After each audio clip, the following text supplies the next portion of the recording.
Good afternoon, everyone. Good morning if you're on the West Coast. Happy whatever time of day it is to wherever you're coming from. Welcome to the fifth annual Credible Messenger Justice Center Conference, The Power of Positive Transformation. It is 2022, and we are so excited that you're here with us. I am your emergency replacement host, Ruben Austria, from Community Connections for Youth, broadcasting to you from the South Bronx. Tiffany Branch, our amazing CMJC consultant, is on, and she has been working diligently behind the scenes, but due to some unforeseen circumstances, I'm stepping in to host. So I want to welcome you all. Thank you to all of the credible messengers on the call, all of the system leaders, parents, young people, partners, service providers. It's really a pleasure to have you here with us. We wish so much that we could be in person this year, and we thought we might get there, but we are still virtual. I hope that by next year we can be together again in person, and we can shake hands and hug and pat each other on the back and all of that. But today for our session, the theme is Ripples of Credible Messenger Relationships. And what really came to mind to us as we thought about this year's theme was just seeing all the ways that credible messengers have met the moment to go above and beyond the original call of duty, the original assignment, where it's now no secret that credible messengers have demonstrated to be more effective than anything we've ever seen before when it comes to working with justice-involved youth, when it comes to helping young people follow the path of transformation to stay out of the system. But what we've also seen during COVID times and beyond is that when traditional lines of service broke down, when people who normally did things were unable to do certain things because of the pandemic, that more often than not, it was credible messengers who stepped up, who filled gaps, who found ways to meet community needs as they've always done. And so today we're going to honor some of those stories. We know there's many more stories out there that we're not specifically highlighting, but we know that there are some stories out there that are worth sharing where credible messengers have gone beyond just the mentoring relationship, beyond just the violence interruption, and are starting to bring their genius, their brilliance, all of their amazing gifts to a world that badly needs it. So we have an exciting lineup today. But we're going to begin actually with coming back to a group called the Urban Institute. You may have recalled that the Urban Institute was responsible for the original evaluation of the Arches Transformative Mentoring Intervention, the amazing study that showed what we've known all along, that credible messenger work is incredibly effective, but achieving a 69% reduction in felony reconvictions after a year, and holding up to a second year to a 57% reduction. And we know that it works, right? But we also know that in this world that we live in, people are so quick to say, well, you know, what's the blueprint? What's the model? How do we replicate it? But we know that this work is organic. We know that this work doesn't take just one size, shape, and form, that it grows out of the lived experience of the people doing it. And so the Urban Institute has completed a second study, a cross-program participatory action research study of credible messengers and credible messenger programs, all the different types working in New York, talking to all sorts of folks. And so it's my pleasure to introduce to you our first panel of the day from the Urban Institute, Helen Skipper, who's the executive director of the Peer Justice Initiative in New York, but also a community research associate for Urban Institute. Rod Martinez, also a research associate at the Justice Policy Center of the Urban Institute, and Mari McGilton, another research associate at the Justice Policy Center, who are going to share with you a summary of the findings from this cross-program participatory action research. So I turn it over to you. Yes, hello everyone. My name is Mari McGilton, and I'm a research associate at the Urban Institute.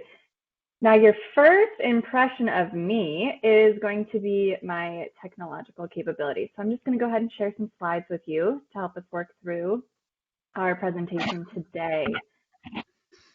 Hopefully that worked. So I'm going to kick us off again. I said my name is Mari McGilton. I'm a research associate at the Urban Institute. I largely work on projects performing mixed methods research, including participatory and community engaged research methods. My research topics are pretty broad. They span largely mental health topics, public safety, racial disparities, youth and families, and court case processing. I was previously a researcher at the U.S. Sentencing Commission. And before that, my favorite, I'm actually a previous therapist where I used to work with children and adults who were involved. Now I'd like to introduce you to my colleagues. Let's start with Skip. Hello, America. I always wanted to say that. My name is Helen Skipper. I am the executive director of the New York City Justice Peer Initiative. While this program, this study was running, I was a community with Urban.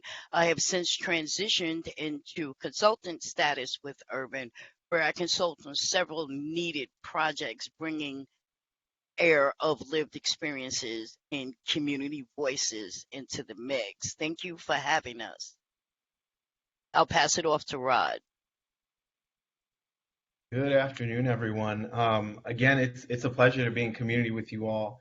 My name is Rod Martinez. As Reverend Austria was saying, I'm a research associate at the Justice Policy Center. And a lot of my work, a lot of my research works at the intersections of reentry, so folks coming out of the system, racial equity, and then a specific focus on Black and Latino men and boys. And I do a lot of that work using community engaged methods. I was also the co-primary investigator for this project along with Mari.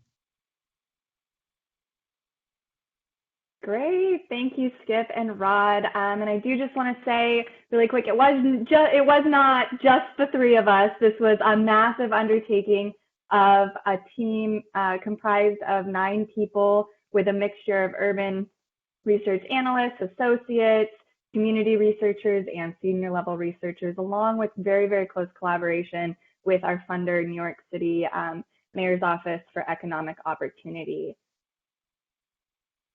So what are we talking about today? Today we're talking about a project that we conducted about credible messengers. We are going to be giving you just an overview. The information we present today is the very, very tippy tip top of that iceberg.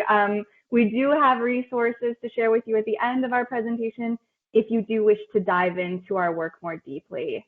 So today we're going to summarize our project and our use of community engaged methods and participatory action research, then give a general overview of just one aspect of our project, which was the cross-program study about credible messengers in New York City. We have slated about 10 minutes at the end of our presentation to answer your questions. So this project was funded by the New York City Mayor's Office for Economic Opportunity. Like I said, we did work very, very closely with them throughout the project. The purpose of the project mainly was to understand the history and evidence base for credible messengers more broadly. So who are credible messengers? Where are they popping up across the country? What work are they doing? And what evidence base do we have about the impact of their work? We also sought to understand the current landscape of credible messengers in New York City specifically. Now, we had several core project activities. This project lasted approximately 18 months, during which time we conducted a comprehensive literature review of credible messengers and similar roles and terms across the United States. We also, for our project, engaged key city stakeholders, including city and community leaders, community-based organization leaders and staff, community members, credible messengers, and subject matter experts. We also hired 4 community research assistants and conducted a cross-program study of credible messengers in New York City, which I've mentioned. We held a workshop and a series of other presentations. I do think that we're up to 5 internal and external presentations at this point. So we're just chugging along, talking to everyone, which is so great that we're able to get this information out there. Then we also, just for more convenient browsing and depth of browsing, we created a fact sheet that generally overviewed our activities and findings, and a very, very detailed research report that will be coming out later this month. Now, just quickly to give you some context around our methods, we wanted to ensure our work and our products were relevant and accurate. We did this by using community engaged methods and participatory action research. So specifically regarding the community engaged methods, as I said, we engaged very, very deeply and consistently throughout the project, key stakeholders, leaders, staff, community members, credible messengers, subject matter experts, as I said, our funder, to make sure that all the way from the inception of the RFP, New York City Mayor's Office of Economic Opportunity engaged a bunch of community stakeholders, all the way through to us planning our project, implementing our project, figuring out what our findings mean, and disseminating this information to community members from New York City to ensure we were doing it right. We also took it one step further, and we used an adaptation of the Street Participatory Action Research Framework to hire 4 credible messengers as part-time community researchers at Urban. All of the community researchers were hired and onboarded as regular employees at Urban. For instance, when they joined Urban, they underwent all organization trainings such as technology, security, workplace harassment, and human subject protections in research. They then completed 2 specific trainings, which included an introduction to research methods and ethics generally, and another training that included an orientation to our project specifically, the purpose and our planned methods. We then, after that, the entire team engaged in specific trainings throughout the project when it was most relevant. For instance, right before we started conducting interviews for the cross-program study, we conducted trainings on effective interviewing and informed consent with the team members. The community researchers also reviewed and provided feedback on all planning materials, such as interview protocols, research plans, and IRB packages, because those were completed before we were able to fully hire and onboard the community researchers. So we retroactively had all of them as subject matter experts review and provide feedback, and we then revised and implemented our cross-program study thereafter. They truly were the subject matter experts on this project. They guided it, they led it, they held our hands throughout the entire thing. They led and participated data planning, data collection, data analysis, interpretation, and as you can see, all tenets of our information dissemination. They were equal members of our team and of the Urban Institute. As a result, the community researchers have joined other projects and gone off, as jealous as I am, to make other friends. They're advisors, they're researchers, they're subject matter experts on several other projects, both within the Justice Policy Center and within other centers across Urban. So now I'm going to go ahead and kick it over to Rod and Skip to talk about the cross-program study. Rod, take it away. Cool. So as Mari is saying, this is a massive project, and you probably have questions about different parts of it. But what I'm specifically focusing now on is the cross-program study, and all of this is highlighted in the report that we have coming out soon. And so in terms of like the research itself, right? So we onboarded the community researchers, and the actual study that we did, which included several components, was between August 2021 and December 2021. And so what we did here is a cross program, right? Meaning different organizations, programs, agencies that work with credible messengers all over New York City, doing a qualitative landscape scan to shed light on four things that we were interested in.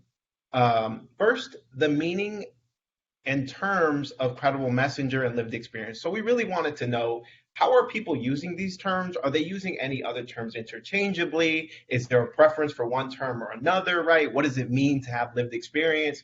Who does that include, right? Who is entitled to be able to use that, right?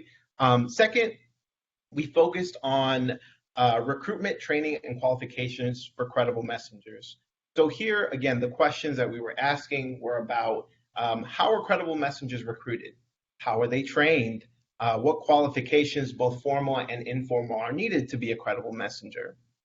And then third, we also wanted to explore the really unique needs and challenges of credible messengers working throughout New York City, and of course also the organizations that employ them.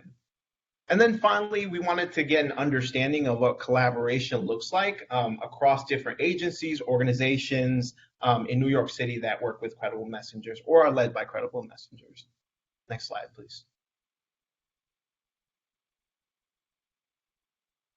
And so in terms of our methods for this cross-program study, we conducted about 9 interviews with 3 case study organizations, meaning, and we actually talk a lot more about this in the report, we profiled 3 organizations, asking them a lot of the same questions that we would ask in the online survey, which I'll talk about in a sec, and also the interviews with city officials and stakeholders. And so what's important about these case studies is that we talk to folks at credible messenger organizations and agencies, or agencies that work with credible messengers at different levels, right?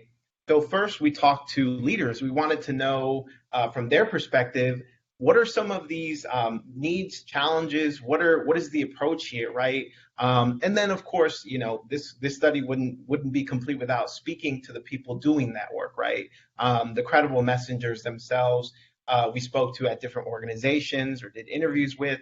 And then finally, we also talked to the people being served, right? So the people and communities that credible messengers serve, whether that was from different localities throughout the city of New York. And then we also did an online survey, a voluntary online survey of 30 organizations and leaders / coordinators. So again, more higher level within organizations, asking them, again, the same set of questions that we wanted to explore from different perspectives.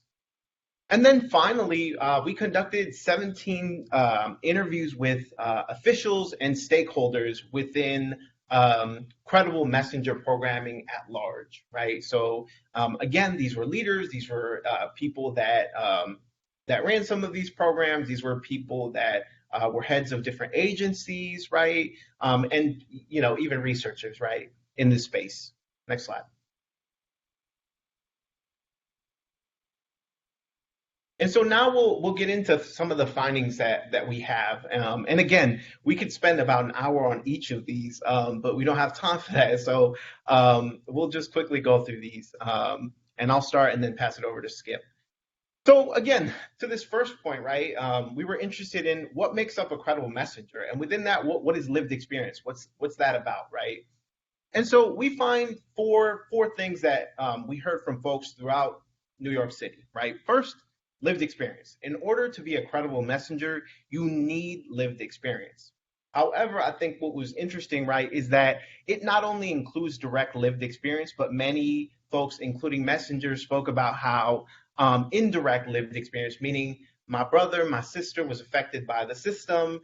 So that makes me a credible messenger because I was there helping them navigate that, right? That it impacted me, right? Oftentimes this line between direct and indirect lived experience was very blurred, right? Because we know of the harmful effects of incarceration and policing, right? That can have a toll not just on the person who has the contact, but family members and larger communities.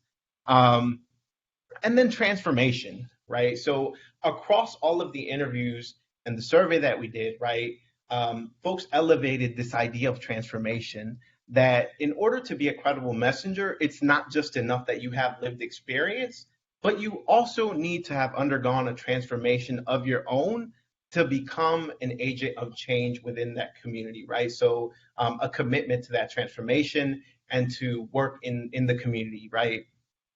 And then this is also really important, community credibility, that lived experience is not defined by systems. It's defined by the people, meaning that it is defined by the communities, right?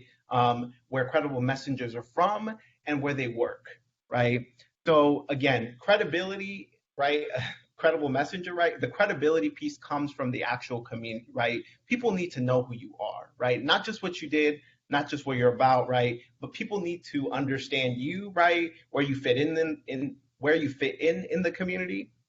And then, lastly, there were some other things that were emphasized in this idea of what a credible messenger is, right? So, and these were in both formal and informal skills that people talked about, right? When we broke it down even further. So people spoke about, the need to have strong communication skills, listening skills, empathy, mentoring experience, and really a deep commitment and what I would call love for the communities that they're from and work and serve in, right? But again, these were both formal and informal skills here also highlighted. Next slide. Again, we were also really interested in recruitment to answer this question of, well, how are credible messengers recruited? Where do you find credible messengers? And the answer here is that it's a bit complicated, right? Well, not so much. That often what we heard from people is that this recruitment happens through informal community channels, right? So word of mouth, other credible messengers. Some folks even spoke about walking through neighborhoods, right? Making sure folks knew who that was, right? And that was the person you wanted, right? And then, of course, formal job postings and things like that also did occur and were brought up. And so the next part of this was qualifications, right? We asked what qualifies someone to be a credible messenger, to use that title, to become a credible messenger. And people cited it as we saw in that graphic, right? Community credibility and lived experience were most important. You need credibility from the community, and you also need to have that lived experience to make your work effective, right? To be an effective, credible messenger. And then I think this is also important to highlight. We also found that people ranging in roles and different types of stakeholders really didn't view formal credentials or even formal training as essential to being a successful, credible messenger, right? And I think that's important to highlight, particularly in this day and age, holding up, the importance and expertise of having lived experience, right? Above some of these skills, these harder skills, or I guess this formal training, including like things like social work. No diss on social workers, we love social workers, right? But that those credentials and training weren't necessarily essential for success. Next slide. And then finally, we of course asked folks about training that's available, training that's needed. And most people overwhelmingly talked about the need for access to available training and educational opportunities. And this was for 3 reasons. First, so they can become more competent in their work, right? Whatever that means for their particular role, whether that's mentoring, relationship building, things like that. And then, to address their personal and professional needs and goals, which we'll get into a little bit more, or Skip will get into a little bit more. And then, of course, to have an ability to advance in their desired career, whether that's, actually being a credible messenger or something else. And now I'll pass it over to Skip. Thank you, Rod. Thank you. Let me again say just how much I am so grateful to be here and to talk about this. I'm a credible messenger and also a certified mental health and substance abuse peer. And currently, I train people to go back into the criminal justice system and help those who are caught within. So we looked at perceived impact. And things that we noticed was that it was in individual and community-wide healing, empowerment, capacity building. There were forged connections between communities, systems, and policymakers.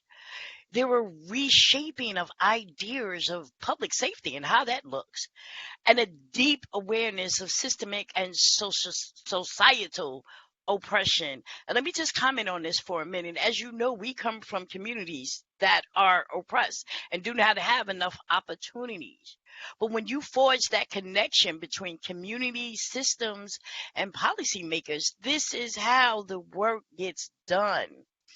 Next slide, please.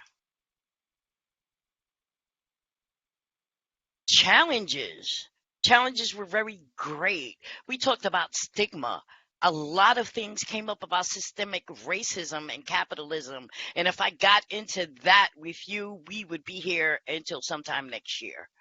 We talked extensively about low pay and lack of benefits, which is something that peer support specialists also agree on.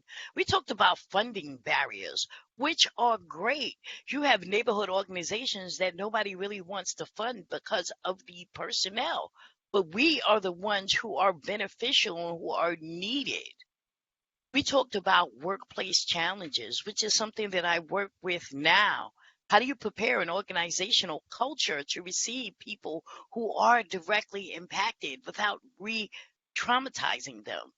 And there's my favorite word. We talked about the trauma of who we are, the trauma of how did we get there, the trauma of the work that we do every day, the good work that we do out on the streets.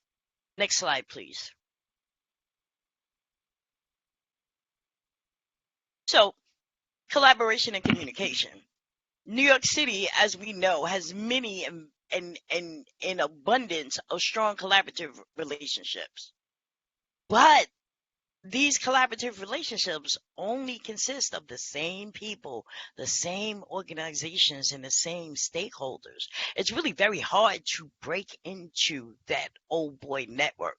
So there is limited effort or opportunity to bring in fresh members and perspectives, especially across disciplines and fields. It's kind of like the same thing, clinical versus non-traditional. People want to stick with the clinical method, but it's the non-traditional methods that are innovative and actually doing the work. Next slide, please. I'll just briefly go over some key recommendations, and then I'm going to pass it back to the esteemed Mari. So, here are some recommendations. Increase the pay, benefits, and supports for credible messengers. There is no explanation needed on that. We know what it is. Allow for flexible funding for capacity building within and between organizations. We need to be able to build capacity. We need to be able to have professional development opportunities. Reduce the time it takes to execute funding organizations. Another great topic. By the time we sign a contract with the city to the time we receive payment, months pass. Introduce alternative and healing-based forms of evaluation and performance measurement. As we are innovative, as we are transformative, we don't subscribe to the same old way that you used to evaluate and engage performance measures. Ensure the purpose of the work is driving the structure and processes of the organization. I believe that really reflects back to capacity building. As you have these neighborhood community organizations that have built up leaders to take place, leaders need professional development as well. Be inclusive of people with lived experiences to be employed in all roles of all fields. Listen, I can't tell you enough about that. Don't just allow us in the room. Give us support so that we stay in the room, and allow us in every seat and every entity around the table, not just siloed as someone with lived experiences. Invest in credible messenger-led organizations and organizations who are truly a part of communities and who invest in community well-being. You know what I'm talking about. Those community-based organizations that exist in the neighborhood are the ones that should be heavily invested in, not these big national-wide organizations that might have an office downtown that wants to speak to what's happening in the hood. No, that's not going to work. Increase collaboration between city agencies, organizations, and communities. That all goes back to capacity building as you put us in place, as you activate us. Please don't let us in the room without giving us the appropriate supports so that we can adequately complete the work that needs to be done. We need supports too. That's from city agencies, that's from other organizations.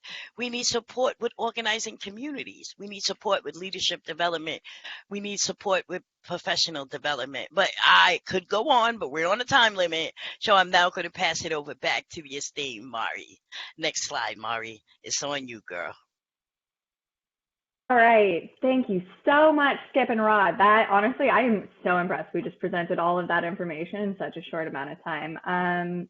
So before we jump into questions, because I'm going to stop sharing my screen in order for you all to be able to see our faces and speak with us at once, I am going to show this one last slide and post. I know, Julman, thank you so much for sharing the resources beforehand. Here it is again. Our report is coming soon. However, we have a fact sheet and a webinar recording for you all to dive into in the meantime of us publishing our report. Here's our contact information. You can also find it in the, the beautiful booklet that now I'm forgetting its name. This is incredibly embarrassing in front of 100 people, but you can find our information in the booklet that was sent out. So with that being said, I'm going to stop sharing my screen. Let's jump to some questions.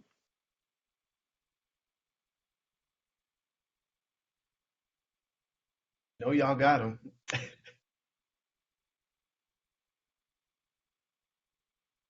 Listen, I know y'all don't want me to just pick and call on people, right? You don't want me to drag you to the forefront. Jump in. The water's nice. Maybe not. Maybe.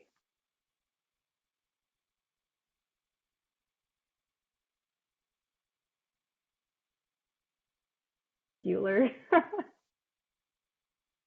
Well, at any event, if you don't have questions, but you decide you want to come up with something later on, we are all ready and willing and available to answer any questions that might rise up. As someone with lived experiences, the fact that we're able to sit in this room is a blessing and a bonus. So I expect my brothers and sisters in the lived experience realm to reach back, reach out, clap back, come talk to me about this. I have more to say. Thank you. It looks like we have some questions. So it looks like Maggie is asking, how do we get this in Texas? So it is in Texas. Messengers are everywhere. I don't know if do you want to say a little bit more about that, Mari? I know you're. I happen to be in Texas. So Maggie, reach out. No, actually, please reach out to me. I'm happy to connect you with organizations that are employing credible messengers. Currently, I know there's quite a heavy presence in Harris County as well as around Dallas. So please reach out to me and I can try to connect you with some people to speak with. Okay, and then I see another question from Kaya. Hope I'm pronouncing that correctly. What are some of the evaluation methods you use for evaluating the progress / impact of CM? So as Dr. Reverend Austria talked about with the some of Urban's original, more older research, right, on credible messengers, that those actually were evaluation studies. This was more of a landscape study, right, a qualitative landscape study, meaning that we were really interested in people's perspectives, the meanings, right, that they assign to different things, and of course, the context of it all. So it's a little bit different, but we do have some evaluations, and what's important about that is in the report that we actually have coming out, we list out all of the known evaluations of credible messengers, particularly the ones it sounds like you're looking for.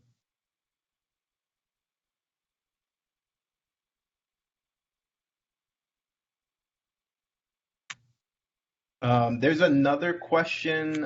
Again, I'm just kind of fishing here. How can we build capacity in our neighborhoods? Skip, do you want to answer that? you build capacity in your neighborhood by becoming one with the neighborhood. At the end of the day, the neighborhood knows what's going on. You cannot build capacity without getting out on the streets and being boots on the ground. And it starts simple by outreaching, by asking questions. Individuals in the neighborhood will tell you what they want. We are the masters of our own lives. Whether we have lived experiences or not, we know what's needed. Building capacity can be anything from professional development to creating opportunities, to providing trainings and expertise, to providing supportive services. All of that means building capacity in your neighborhood. It can be something as simple as setting up a free food stand on a corner, or doing a book drop, or a free library. But at the end of the day, it's what the community needs, and every community is a diverse spectrum. Go into the community and ask them directly. That's my advice. Thanks, guys. Right, and I'm seeing, so what definition did you come away with for credible messenger? Rod talked about that a little bit, or not a little bit, a lot of it, and we walked through it in a section in our report. It's also on the fact sheet, but we came up with 4 prongs of a definition. It's not a job solicitation, it's a person. Just in short, this is a person who has transformed themselves to become an agent of change and a community support to create community healing and transformation through their work, support, and building community. So I'm seeing another one about San Francisco. Great to hear San Francisco putting out an RFP about coaches for youth who are involved in systems. What trainings do we recommend? We actually walk through some pretty specific trainings in our report. Honestly, though, just giving you a quick answer and overview, it has to do both with personal and professional development according to the credible messengers. You know, there's levels of being an effective life coach. Then those are the skills that you have to come up with. What do your youth need? What do your communities need? And figure out those skill sets from there and offer those trainings. There's this other prong too of the credible messengers themselves, the people that you see serving your youth, serving your organization, serving your community, and working with you hand in hand. Those credible messengers have a long history of various experiences from various communities and traumas. A lot of training revolves around personal development, around how to work with society, how to evolve society, and how to be that member of society, that agent of transformation. So my biggest recommendation would be to look into personal professional development, so mental health support, familial support, financial support, legal support, and education around those areas, as well as interests that they have in professional development. Really leverage interests and talents. You know, if you have a credible messenger who's a coach that's also interested in spreadsheets and budgets, elevate them, lift them up, help them break out of the role, not necessarily the roles you want them to be in, but also add those roles that they want to be in and that they want to grow and support. And the capacity for your organizations will grow from there. Thank you. No, you didn't. I'm sorry. I have a burning desire just to hit this one question about being a snitch. Hold on a minute, baby. Let me break this down really, really simple. I am someone with lived experiences. That means I've been in every system New York City and New York State has to offer. In no way, shape, form, or fashion are credible messengers and peer support specialists snitches. We are people who use our lived experiences to support, to mentor, to assist other individuals going through same or similar situations. I'm not going to the popo about anyone, just like I don't want the popo to come to me. And as far as building capacity, this is something I do with the Justice Peer Initiative. When organizations want to hire credible messengers, it is important that you look at your organizational culture. It is important that you lay the groundwork to welcome somebody into that space who is directly impacted and will work in the space of the criminal justice system. There is work that needs to be done before you welcome that person in. Otherwise, you are potentially harming them further. Anybody wants to know more about that can reach out to me with my email. But the building capacity and professional development of credible messengers run the gamut from motivational interviewing, from soft skills such as how do you present, how do you bring your authentic, honest self into a setting and remain professional while doing it.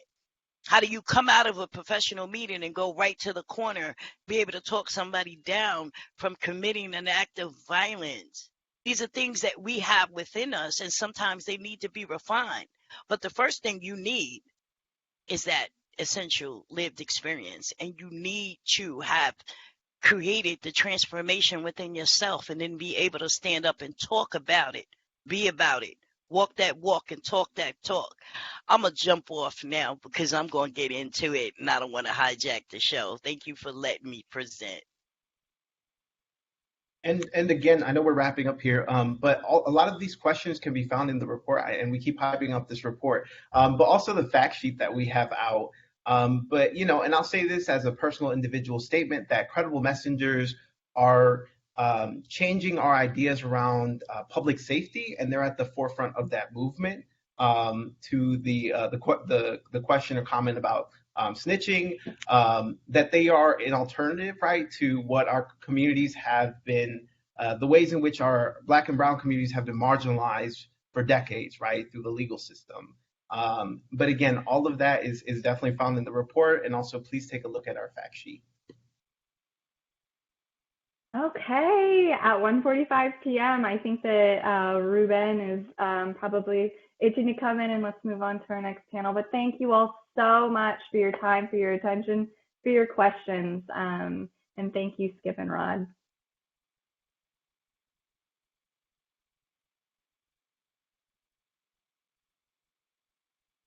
All right. So thank you so much to the Urban Institute for those phenomenal findings and those discussion points. So important that the messages from the ground come up, and what especially resonated with me was the need to build capacity in the community, the need to provide even more funding, even more resources. Think about this for a second. If we were able to resource credible messengers to the same extent that they pour themselves out for young people, imagine how the world would change. And in that spirit, we want to move forward to our next panel discussion of the day.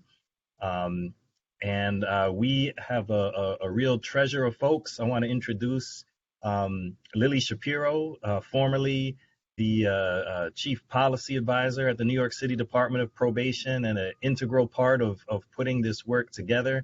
Now is Chief Policy Counsel at the David Rothenberg Center of the Fortune Society, one of the organizations in New York that has a long history of supporting individuals coming home for reentry, and joined by a really amazing group of panelists that I would love to introduce myself, but Lily's going to introduce them. But just to that these men on the screen right here are just amazing folks. Again, who when we think about credible messengers and the way that they often serve as volunteers, often serve without recognition, without funding, without support. And thank God that at this moment in time, at least some of that support is starting to come where it belongs. But let me turn it over to Lily Shapiro, who is going to introduce our next panel and hear about some of the amazing work that is rippling out of these credible messenger relationships in New York, California, and all over the country. Thank you so much, Ruben. It is such a pleasure to be here today. It is a pleasure and an honor. As Ruben said, one of the great honors of my life was to get to work on the team that helped launch the Credible Messenger Justice Center, to see what we've accomplished, to see everyone who is here today. It's beautiful that we started with the honorees from last year from all around the country, people who should be recognized nationally for the contributions they are making. It's beautiful to see our in-person conference photos from 2019, and I really hope we get back to that again. In the meantime, I am sending you all virtual hugs. This is a hugging community. I miss that. I miss all of you. I just want to note where folks are from. I've been watching in the chat, and there's some old familiar friends and some new folks, but we have people here from Seattle, Philadelphia, Pittsburgh, Texas, Massachusetts, Minnesota, Wisconsin, San Francisco, more places in California. I think we have Alameda and we have Florida, and that is just amazing. Of course, here with me today from San Diego, we have Arthur Soriano. So we are very happy to be focusing on some good news in this panel today. The good news is on how credible messenger leaders have been successfully meeting the moment to address new opportunities and new challenges in their communities as they arise. They've been expanding, adapting, and evolving the brilliant work that they started into so many other different facets. And really, they're getting to do this because the work they were doing has been recognized as effective, impactful, and necessary. So I'm just going to briefly introduce our panelists here. Right now, unfortunately, Reverend Winley, who I'll introduce first, although he's not here, he is hopefully going to be able to join us. He's having a travel issue. Maurice Winley is the founder and executive director of the Living Redemption Youth Opportunity Hub in Harlem in New York City, which provides holistic supports and services to young people and families in that community in partnership with city agencies and others. We have Arthur Soriano, who is the founder and CEO of Youth Empowerment in San Diego, California, who partners with state and local agencies to provide a wide range of services to young people. And now also, last but certainly not least, we have Dr. Divine Pryor, who is the founding executive director of the People's Police Academy, which provides training, technical assistance, and more to law enforcement agencies, but that's really a simplified version of what they do. He's also the former director of the Center for New Leadership based in Bedford-Stuyvesant in Brooklyn. So what I would like to do is start with you, Mr. Soriano. You got your camera on? Yes. Great. And also Dr. Pryor, if you want to hop on screen and unmute yourself too, so we can have a conversation here. There you are. Great to see you both. Yes, great to see you so much. Thank you for your leadership and your commitment to the work, Lily. Thank you. That, I cannot tell you what that means to me coming from you. I cannot. So Mr. Soriano, I'd love to start with you. You started out working with young people in San Diego, literally from a spot in a local park, right? I think as you described it to me, your office was a bench in the park, right? You could give us an overview of that moment and then where you are today in terms of programs and partners. Yeah. Most definitely, Lily. Thank you for having me here today. Present, connecting with everybody that's on this conference. 8 years ago, our office was at Peralta Park. We mentioned community engagement earlier. Before building relationships with systems and organizations and CCFY, we began to build relationships with the community, the justice-involved community, families that have been impacted by the justice system, whether it's directly or their families. So we began to just come to the park, build community, feed the people, build relationships. The kids that were on juvenile probation, we began to support them at their courts. Organization wasn't structured. It was just their presence. And the reason of that was because of my personal healing. I needed personal healing. I'm an individual that have experienced 23 years of incarceration, system-induced trauma, inhumane isolation, torture. Imagine yourself being in a bathroom for 23 hours a day. And that 1 hour, you having access to come out to another cell. Those were the last 13 years of my 23 years. So me coming out back into the community, I needed that therapy. I needed to feel like I needed to connect back with the community that I did harm to. So in that process of building community, we began to build relationships. And in that process, here comes Ruben Austria, CCFY. They come to San Diego, identify several organizations that represent lived experience. And so we began to come at the table and build relationships with public safety, probation, county. What does that look like on hiring an individual with lived experience, right? because my record is all violence in my past, attempted murder, violence, 211s. How are we going to let individuals with that record work with our youth? And so it was all about building relationships here in the city of San Diego, and support began. It began to come. We never chased the contract. The contracts came to us. After putting the contracts, the organizational structure together, hiring on individuals that are in the community. I've seen earlier, what is a credible messenger, identifying that, right? The lived experience, the transformation, the connection that the individual has in that community is powerful. And that's what we were representing.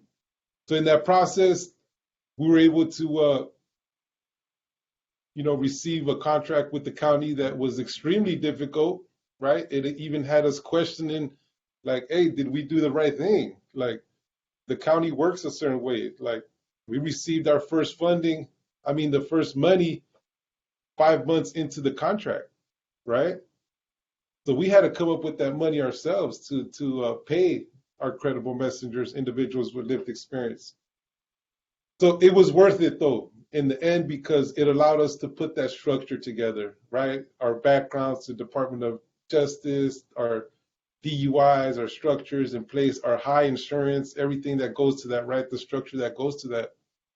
And in that process, we started with the youth. And then what's the next need? What is the next need? What's the next need of the community? So the next need was the families. So we began to get trained in, becoming parents on a mission facilitators. And then we began to work with not only with the youth, but then the families, right? Because that wraparound service is that much more effective. In that process, what was the next step? Our adult reentry populations.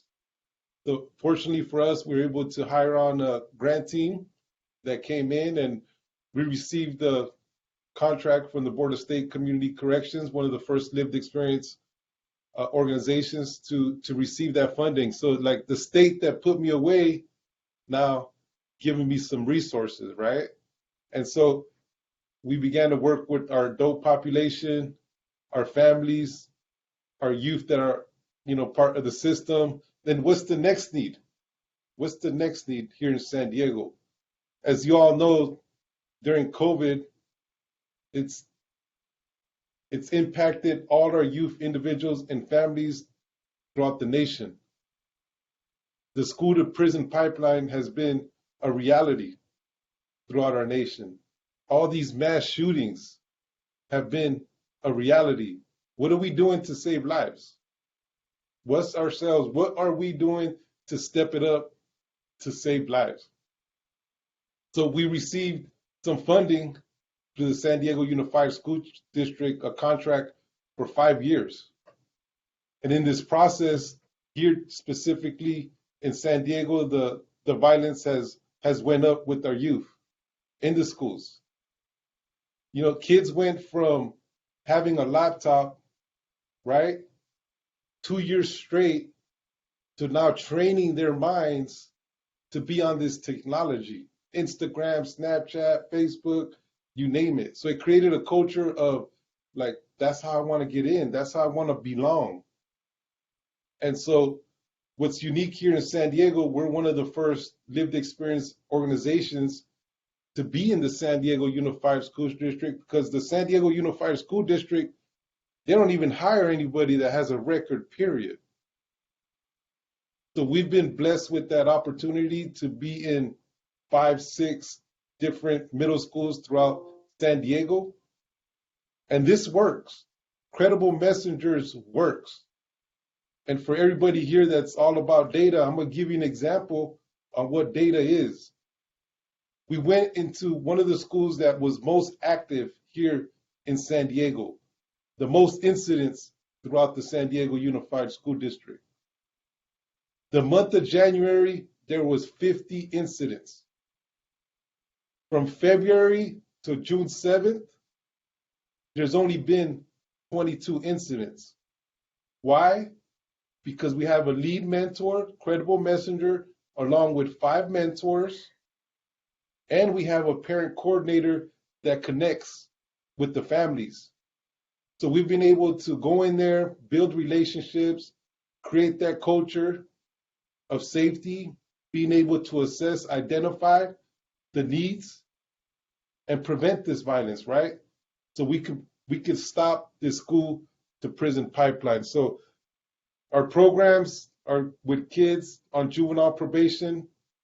We work with families in the community, our adult reentry population, and our prevention component is being inside the schools with the San Diego Unified School District so they don't go down that pipeline, get caught up in the juvenile process, the adult process. So we're doing everything in our power here in San Diego to save lives. That is truly amazing and inspiring, just the variety and the breadth of the different kinds of programs that you've developed. And I definitely want to come back to you and get into more specifics around certain of those. But before we do so, I want to give Dr. Pryor a chance to jump into the conversation too. So Dr. Pryor, your trajectory, when I think about meeting the moment, is a little bit different. What Mr. Soriano was talking about with youth empowerment, right? Which was different programs getting built to meet needs, right? And when I speak with you, I always think about, I'm always listening to you talk about history and structures. And I think of how you meet the moment as being about, and I'm stealing your language here, is about trying to shift paradigms overall. So can you speak to that arc that you've taken in your work a little bit, and then we'll get into some more conversation. Yeah, well, again, thank you for having me, and I certainly want to recognize the Credible Messenger Justice Center in New York City and all the exceptional work that is done. And as an advisory board member, I'm honored to be a part of the conversation and its development. And, you know, we've come a long way. Okay, the Credible Messenger movement, as we refer to it as, is at a point now where we're ready to have some serious impact, not only in cities in the nation, and I'd say in the world. I remember when there was no such thing as a credible messenger. There was no such thing as a formerly incarcerated person, right? There were ex-convicts, ex-offenders, inmates, prisoners. Every derogatory, dehumanizing term that you could use to describe people was a part of the criminal justice lexicon. And I remember very distinctly my mentor, Eddie Ellis, had a conversation with me. And after looking at work that was being done by leaders all across the country, looking at the civil rights movement, the suffrage movement, the gay rights movement, one of the things we realized is that, through language, we could change public perception. And from changing public perception, we can then change public opinion. And from public opinion, change public policy. And so we understood the power of policy long time ago, and the impact that it can have in changing practices, in changing strategy, methodology. And so that's the path that we took. How do we influence public policy?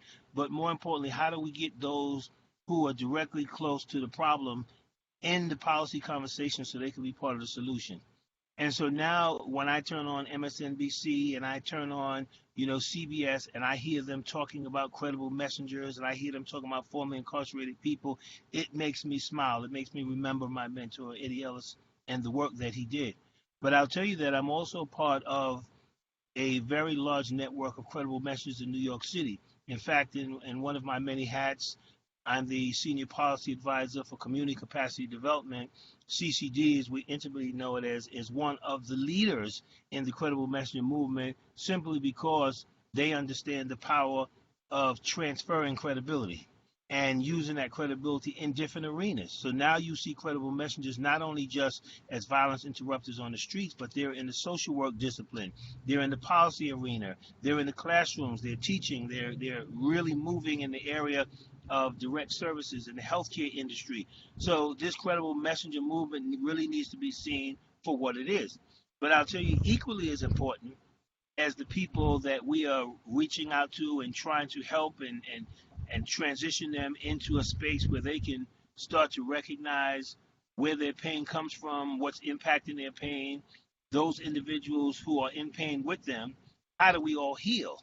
we're now adding another component to the work, and that's the healing aspect. And that is why we understand that there are a lot of folks hurting who are in need of healing. Individuals themselves, credible messengers themselves, need to address their own healing, because they too are being impacted by the trauma of the conditions that exist in our communities, of historical neglect, of discrimination, of institutionalized racism, and how those things play a part in our own development. And so our work now expands far beyond just doing violence interruption work, far beyond providing direct services and ensuring people get access to health care and jobs and education and so forth. But now we need to think about how do we create a space where we can begin to address our own trauma and our own pain, so that we don't re-traumatize other folks, but equally importantly, that we don't re-traumatize ourselves. And so we're just excited about what's happening in New York, because in 2004, the budget for credible messenger work was only $4 million. That budget is now over $100 million. That's one of the biggest investments in credible messenger work that I know of, in the nation. But that doesn't say that this work is not being done globally. It's conversations like this, it's forums like this that allow us to connect with each other. And I hope that we have a mechanism where all of us that are involved in this conversation today can connect, can share best practices, can begin to dialogue with each other, because this is a global issue. And we have to solve this as a collective body of professionals and experts who are committed to this work. And so I'm excited about what's happening. I'm excited about what we're doing here, but I travel throughout the nation and abroad, and there is reason to be hopeful and optimistic, because folks are beginning to recognize the need for drawing on the resources that exist in our communities. So I'll stop there. We can have some dialogue. I know we're on limited time, but I'm really happy to be a part of this conversation. Thank you. Thank you so much. Mr. Soriano, you look like you wanted to respond and jump in. Oh, look, I'm all about trauma-informed practices, like how to treat youth, individuals, and families, accountability for the systems. There's a difference when you come into an organization and someone connects with you like, hey, how you doing? Welcome to the office. Then a difference than someone just on a back desk looking at computer, not even acknowledge that individual. There's a difference in juvenile hall when there's an officer that's trauma informed compared to an officer that's like, okay, I don't even want to see the success of this kid. There's a difference of having a trauma informed principal giving you access to all the classrooms, all the centers, and okay, I trust in this process. So we're really big on trauma-informed practices, and like Dr. Divine Pryor said, like I hope this conversation stays connected. We were funded by a foundation to give trainings, free trainings for an hour and a half on trauma-informed code of conduct and talking about that. So if anybody on this conference is interested in something like that, we could definitely come in and do the training. We were blessed to hire 10 youth that have been impacted by the justice system, right? So they could get their perspective too. So I'm just really big on trauma informed, because guess what? I experienced that system-induced trauma, that inhumane isolation torture. And due to my trauma and due to my lived experience, now I do the work that I do. So when he's talking about trauma informed, I just I go with the flow, right? I get excited and I just start nodding my head. Yep, I saw that. And that's so important, right? And I think, as listening to both of you, what I'm hearing is, it's not just about expanding the work, but expanding the way in which the people who do the work are acknowledged and taken care of and given the kinds of personal and professional supports they need, not just to be effective, but to be safe. And I was thinking while you were talking, Arthur, about your work in the schools, which is incredibly impactful from what you've said, from this incredible number of incidents to none, right? And I'm wondering, what change have you seen with the system actors by virtue of your team being present in the school? Not just the way the young people have changed their behavior, but do you see the work and the presence of your team making a difference on that system partner as well? Most definitely, and in particular to that school, because we had a trauma-informed principal, but not all the teachers and not all the staff were believers, right? And so without creating that bridge, which should have happened at first, like we need to create that bridge with every, she was like, look, we don't have time to play. Like we have time to just come in and do the work. So at first, the teachers, some administrators, like, who are these people, right? Like they're coming into our space. And then, because this is like where we come and do education. But if a kid is getting into incidents where they're trying to cut himself, violence, depression, the whole 9 yards, they can't educate themselves. So we went through that process, and like once they've seen the work, now like, hey, teachers, administrators are embracing us. We're fortunately to be under contract under the Department of Restorative Justice here in San Diego Unified School District. So they're a big support. That's where our scope of work goes under. So they've helped support the process, that system, as far as delivering the trainings to principals, teachers, administrators. So it's being embraced here in San Diego with that process. The new chief of probation, Hamika Nelson, is being embraced. It's been embraced with public safety. They're embracing the process. The county board of supervisors is embracing the process. We're in a fortunate position where there's a lot of partnerships and collaborations, in particular with systems, for us to be at that table and have a voice in that process. So, and that's hard. That's hard for other cities, right? You go to LA up the street, it's hard to get everybody at the table. But a true definition of a public safety model is not only law enforcement, it's credible messengers and individuals being at the table. I was actually I just wanted to jump in for a sec, because I was gonna ask you, because you've said you never had to chase a contract, and you're talking about the, how fortunate you've been to be in partnership with these agencies and at these tables. But that's not just about being fortunate, that's about you've done the work, right?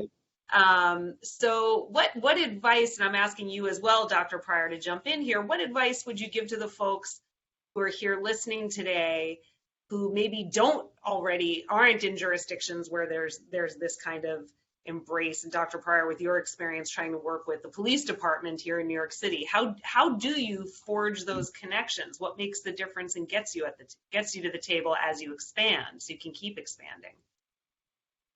I'll let you go first, Doctor. Sure, thank you. I'll tell you first, there needs to be a recognition that we can't all do this work by ourselves, that we actually need those other organizations as much as they need us. So it actually works to our advantage to actually reach out, draw them in, provide them with insight, with resources, with skill sets, with access to different foundations and corporations, because this is a major problem. It's global. It has, it's a problem of epic proportions. And so as we think about it in that regard, we should actually be looking for organizations who are ready, willing, and able to do the work, but simply need a little guidance, or simply need a little direction, or simply need some technical assistance or capacity building.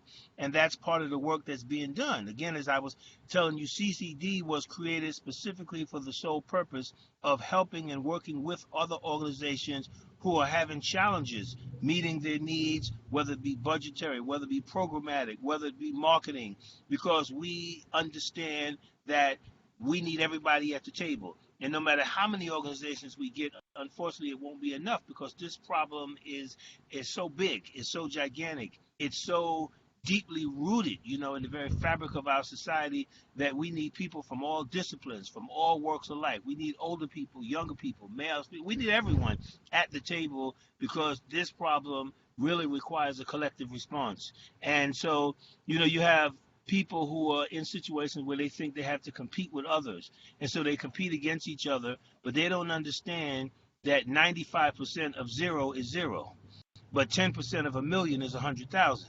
So we have to start rethinking this and understanding that, together we can succeed. United we stand, divided we fall. We have to begin to unite. And that's why I've always been very generous with my time, my information, my resources. I've never once, neglected to respond to a call or simply volunteer my expertise when I saw it was necessary. I think those are principles that we all share and that we all can benefit from. I think it's something that adds value to this movement. Thank you, Doctor. And he spoke on the credible messenger individuals with lived experience. If you're a system folk here that's out at this conference, and just to give you some perspective, when we flew out to Washington, D.C. for a summit with Ruben Ostra and Clint Lacey, that's when the movement was starting, and probation flew out with us. So we had an individual there that was a supervisor and a division chief. One of them didn't believe in the work, period. She just went out for the trip. So in that process, we were able to build relationships, right? And then we continued to build relationships. The systems gave themselves an opportunity to be at the table with us and communicating, how does this look, having dialogue, talking about what does a credible messenger mean, the training that goes in, all those conversations. So the systems here in San Diego gave themselves an opportunity. And then it began to form. Then it began to get more structured, right? Besides the relationships and the meetings that we were having with different lived experience organizations, then Ruben Ostra, we won a technical assistance award, 6 months. It was more formal, a once a month meeting with public safety, probation, county, right? Creating a program, a budget of what it could possibly look like. So besides the meetings that we were having, it created more structure. So the systems here in San Diego gave themselves more of an opportunity. And that individual that I'm talking about that didn't believe in the work, right? Through a 3-5 year process, 6-year process, she retired. And guess what? She became Secretary of Youth Empowerment, a board member, because now she really believes in the work, right? So she's in there 100 miles and running. So, that's an example of a system just giving themselves an opportunity to just listen, assess, build relationships, and just see how this unfolds. And then you can see the fire in that individual with the lived experience. You can see the passion, the desire, the work that individual is going to bring to their community. I just love that story when you first told it to me, how she was not bought in. And then next thing you know, she's on your board of directors, right? I mean, There's nothing more impressive than that. But what you just said is so interesting. This took years, right? It took her years. It took the system years. So how does an organization like yours then survive during that time period as you're building those relationships? Right? How do you meet those next needs as they come up? COVID, was destruction and also a blessing for us. Contracts start coming. We were fully operating as far as programs, just filling the need of the community. But at the same time, it gave us an opportunity, right, to pull our structure down. It gave us an opportunity to build relationships. It gave us an opportunity to have a great grant team that's going out for different fundings, because, we're talking about all these contracts, schools, and our organization is 75%, 80% government funded. So then that becomes complicated, because the contracts, now they're a specific way. So now we rose up to the challenge. We're able to hire on a development specialist. We had our first event gala a few days ago, very successful. And so now we want to be able to go out for different foundations and get that funding where it helps us with that capacity. Because, you recognize me as CEO, but I don't get paid for CEO. All our budget is for programming. So now we're creating a plan, a strategic plan for the next 3 to 5 years to be able to, create that executive staff. And then all these positions that we have being able to uplift our credible messengers, give them that position, give them good pay, right? Giving them enough to, pay for their insurances and their mortgages or their rents. So that's how we've been able to survive. We've been able to survive by trial and error, honestly.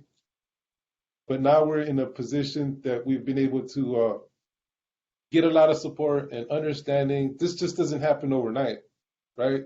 And if you're a lived experience or you're a system folk, like, you need to be invested in this process for the long haul. Well, let me say this, and I'm glad you framed it and laid that out, because it is our lived experience that makes it possible for us to be able to do the work we do. And we certainly don't want to underplay that at all.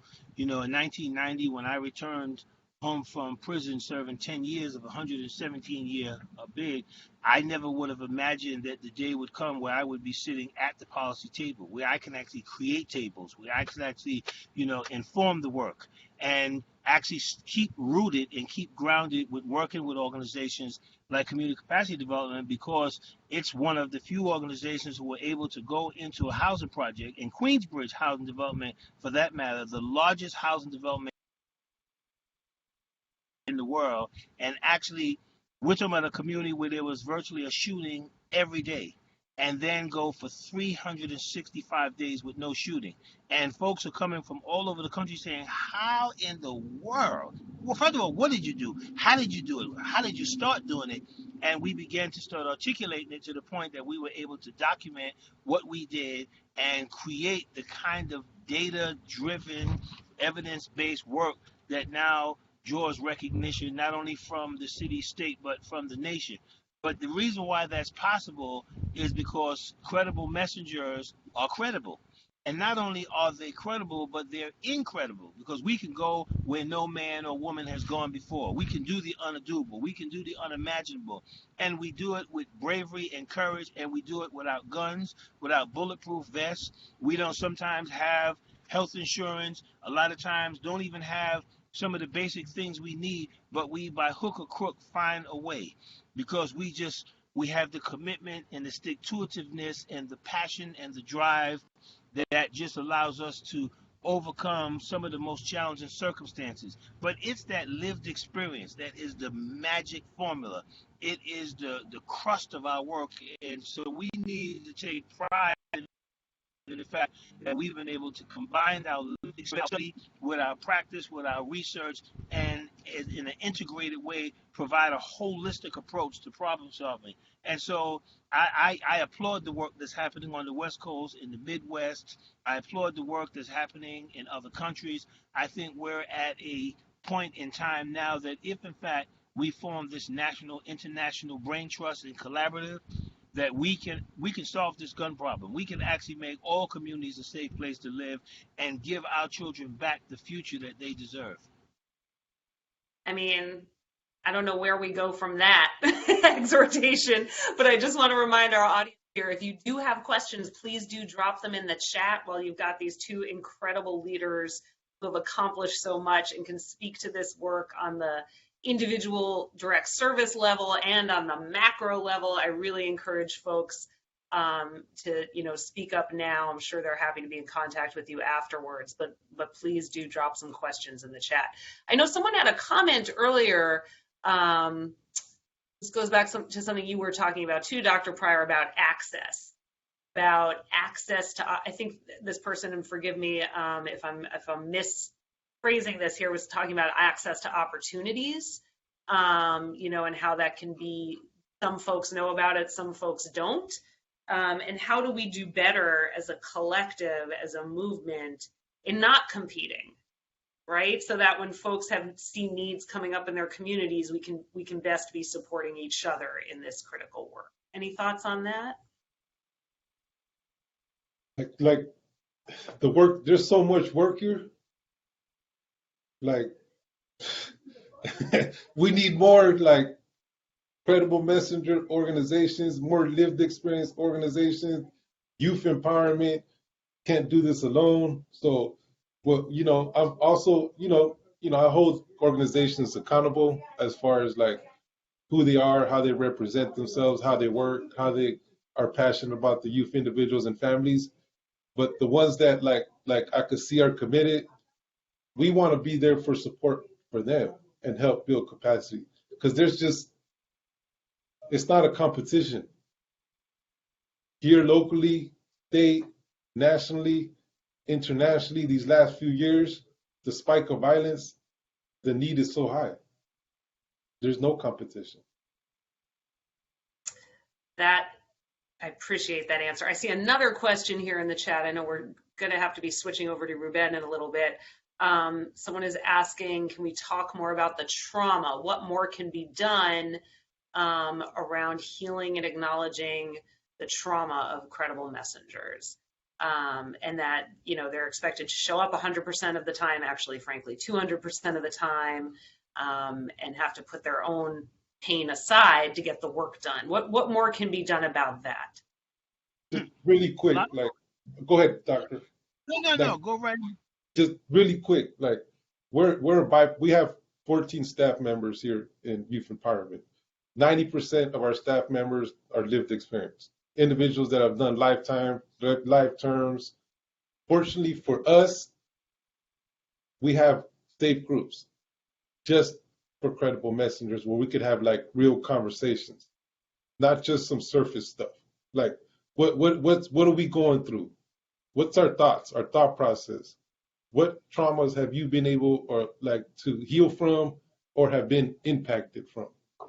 I fortunately have a couple people here in the office where I could connect with and have that relationship access and support. So that's just, for me, I'm able to cope from the traumas that I've been through and create that strong organizational culture with, employee to employee and make that relationship access. Well, first, let me give a shout out to Ruben Austria and Clinton Lacey, colleagues of mine who go way back. If they're on the line, hey, what's up? You got to be intentional, right? When you're working with people who themselves have been through trauma, you got to have outlets, right?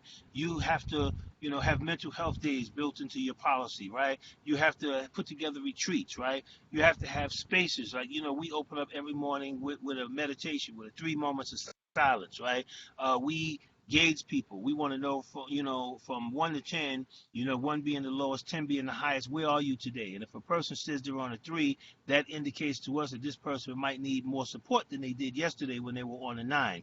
These are all intentional, actions that you have to take when you're working with populations who have been exposed to trauma. And you have to also be very mindful that you don't do anything that hits their triggers, and it helps when you know what their triggers are, so then you can avoid it, right? These are all things that you have to do, and you got to be conscious about it. You have to be very sensitive, not only to your staff, but to the clients. A lot of times we neglect our staff.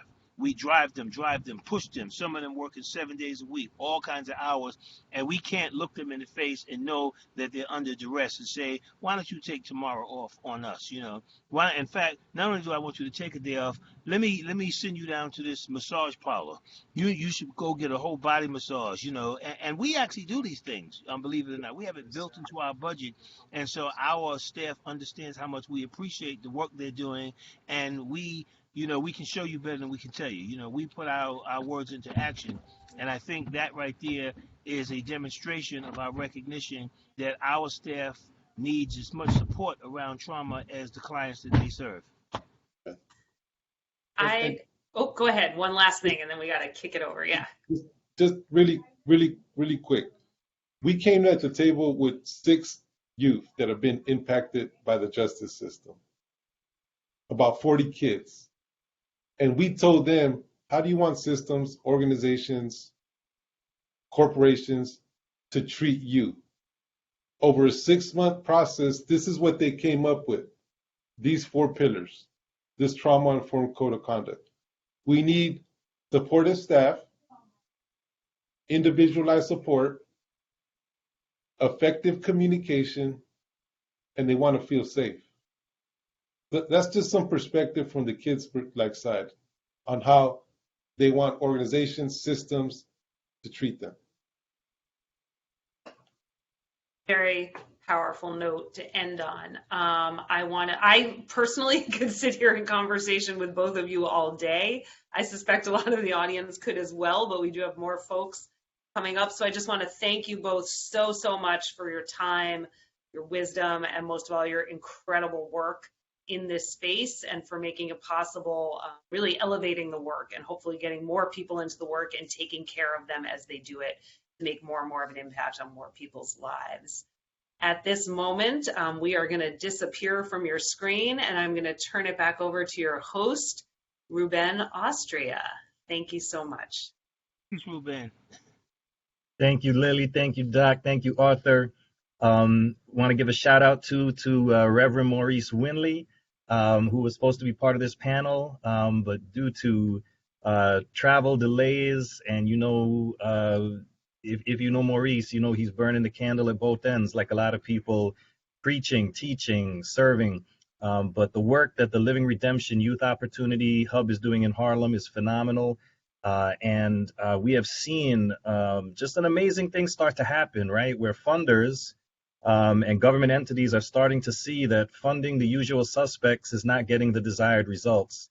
And instead are actually going to seek out new approaches, going to seek out people with lived experience, going to seek out, as somebody mentioned, those community-rooted, as Skip mentioned, community-rooted, community-headquartered, indigenous, homegrown organizations that really do have the answers. It's so good to see so many people. I see you, Robin. I see you, Almitra.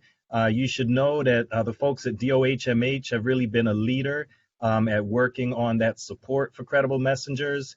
We've got folks like the Institute for Transformative Mentoring at the New School, William Evans, who are also doing amazing skill development and healing work for credible messengers. Dr. Pryor mentioned Clinton Lacey, who's now started the Credible Messenger Mentoring Movement, CM3.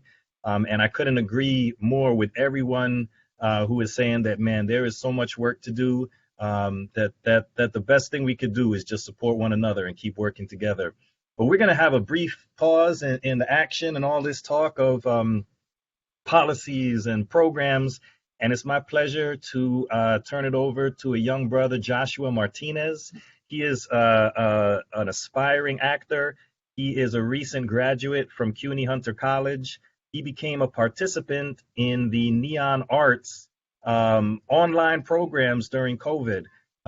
But he worked his own magic to come up with a production on demand that, as we shared with him what this conference was all about, and just put it in his hands to create a performance piece for this.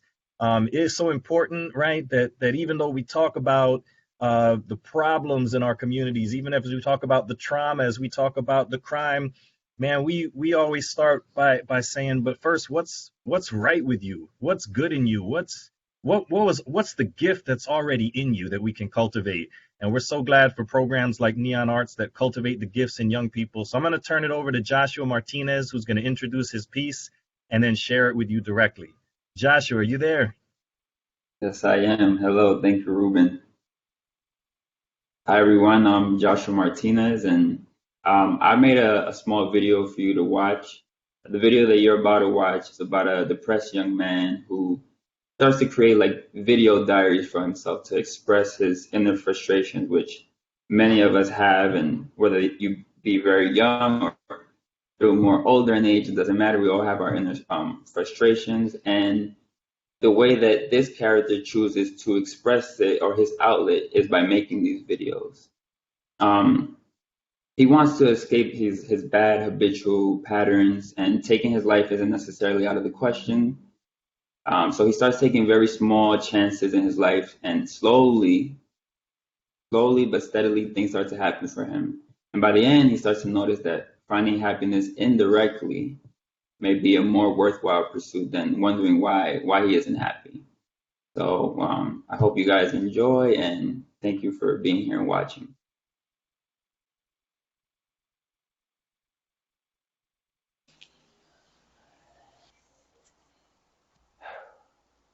I can't figure myself out.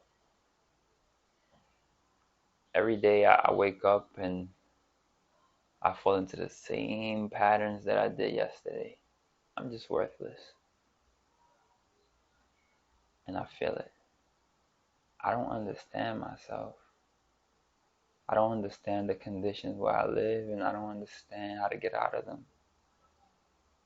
If I knew how to get out of them, I'd run. I'd run fast. I'd run because I don't want to be here no more. The external is affecting my internal, the way I feel. I don't want to be around my neighborhood, the people who are around me. But now it's kind of creeping in. I don't even want to be around myself. I don't want to be around family. I want them to leave me alone. My family annoys me now. My friends, I don't even have friends anymore. When am I going to get out of this cycle? You know what I mean?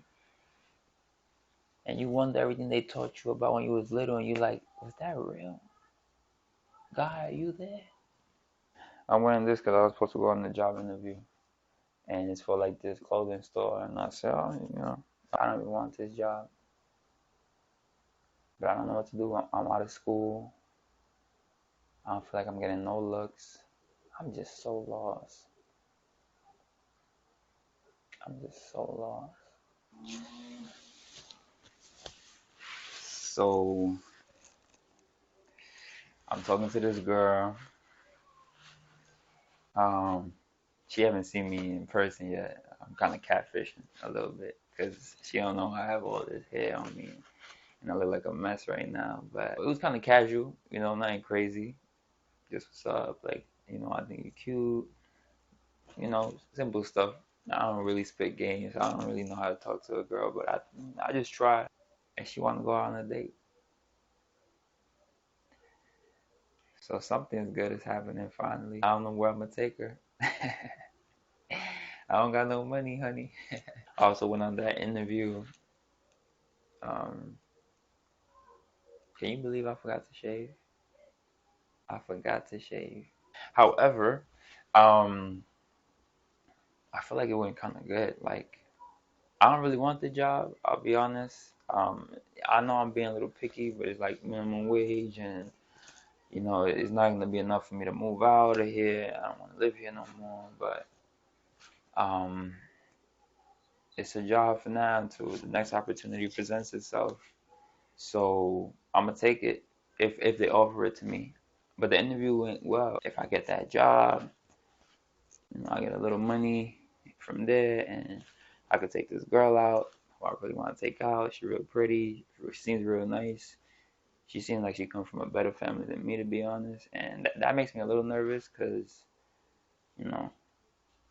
I'm not like crazy hood, but I got a little hood in me, and so she lets she come from a decent family. My family, they crazy. I'ma just try my luck, Let's see what happens. I'm excited. For the first time in a long time, I feel a little bit of hope, And it's weird. It's coming through a job that I don't even want, a girl that I don't even know, but there's like a little bit of hope. Potential for something to happen. I'm a little happy. So I got the job, and I started about 2 days ago. And I'm not gonna lie, I was kind of having fun folding clothes and helping people pick out an outfit for whatever they're gonna do next. Indirectly, it brought me some happiness, so that's interesting. And also, I have a date. I have a first date with the girl, so I'll keep you updated. I went on that date. It was pretty good. We went to go eat. We went to this little diner, really nice. We both was a little, awkward, like first time. We didn't know how to eat in front of each other, but we did it. And talking to her, she's so cool. She's beautiful and cool, and she likes reading a lot. I don't ever read. Like, I don't think I read since third grade when you have to do the reading log stuff. Yeah, she likes to read a lot, so I told her, oh yeah, I read all the time, a lot. Um, but yeah, I'm gonna get a book and see what happens. It's real weird because all these kind of like, yeah, I still have my days where I feel like trash, but I have days now where I feel like really happy. And it's not even like I'm chasing happiness. It's just kind of like I'm just doing things, and the happiness just kind of follows, if that makes sense. So yeah. So I got paid. Yeah, I got paid. I got a book. I read about the first page, that's a little bit better than nothing. Before I was reading 0 pages, now I'm reading one, so that's good. I got something to talk about. I'm talking to the girl. Job is going good, you know. People seem to take a liking to me. I feel like I'm doing my job as best as I can. Um, it's so weird. Like I really never thought I'd be happy doing the job, folding clothes and helping other people, but I am. And obviously, I don't want to stay there. I want to like continue climbing, um, you know, the ladder or whatever it may be. But I'm happy for now, and that little bit of happiness for me is worth so much because before I was just dying inside. I'm a little happy, and I got a book. Feels good. Feels good. So there's this new position at my job, and I don't really know all the details, but I do know that you get to make people's schedule, and I want to make people's schedule. And you get paid a little bit more. So I started buying some clothes, like, like a little more like fresh, a little more like someone who can make someone's schedule. So I started to stay a little later, leave a little earlier. Reverse that. I'm starting to arrive a little earlier, leave a little later. And oh yeah, I bought a puzzle. I don't know why I bought a puzzle, but I bought a puzzle. Maybe I'll be a little smarter. Maybe that's the edge that'll push me over everyone else because I do puzzles. And also, things are going pretty good with the girl and I. I think I'm gonna ask her to be official. I don't know what she's gonna say, but I'm gonna try. I'm gonna try. You know, my happiness is not in her, but like, if she says yes, I'll be happy. So I got the promotion.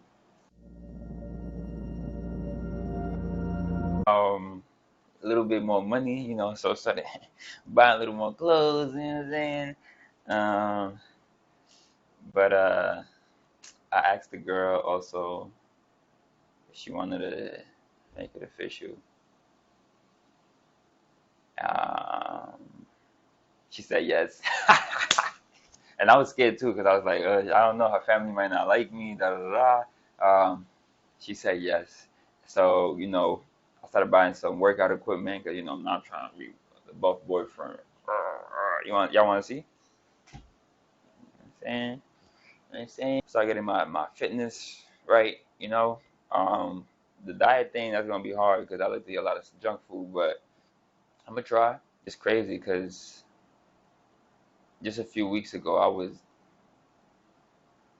at my worst. I was at my worst, and I wanted to give up. But I always remember this quote that says, "This too shall pass." Like right now I'm real happy, and that too shall pass. But the days where I'm real sad, that's also gonna pass. So just wait, just wait, just give it another day, give it another chance, because it's gonna pass. The good and the bad. It feels very good to finally feel something, feel like an ounce of hope after all this. After I felt like my life was just a cycle and patterns, but nothing really changing. And I just made one change. All I did was get a job that I didn't really even want. And from there, things just started picking up and talking to this great girl. And then I bought a puzzle, all these little things. I feel so much better. And now that I have my job, racking up some hours, racking up the money, saving it up, I'm gonna move out of here. I can't wait to move out of here. Once I'm out of here, what? My own place just for me? Whew, man, God is good, or somebody is good. Whoever's watching, whoever's being with me through all these tough times, somebody's really helping me out because wow, feels good. But yeah, just remember this too shall pass.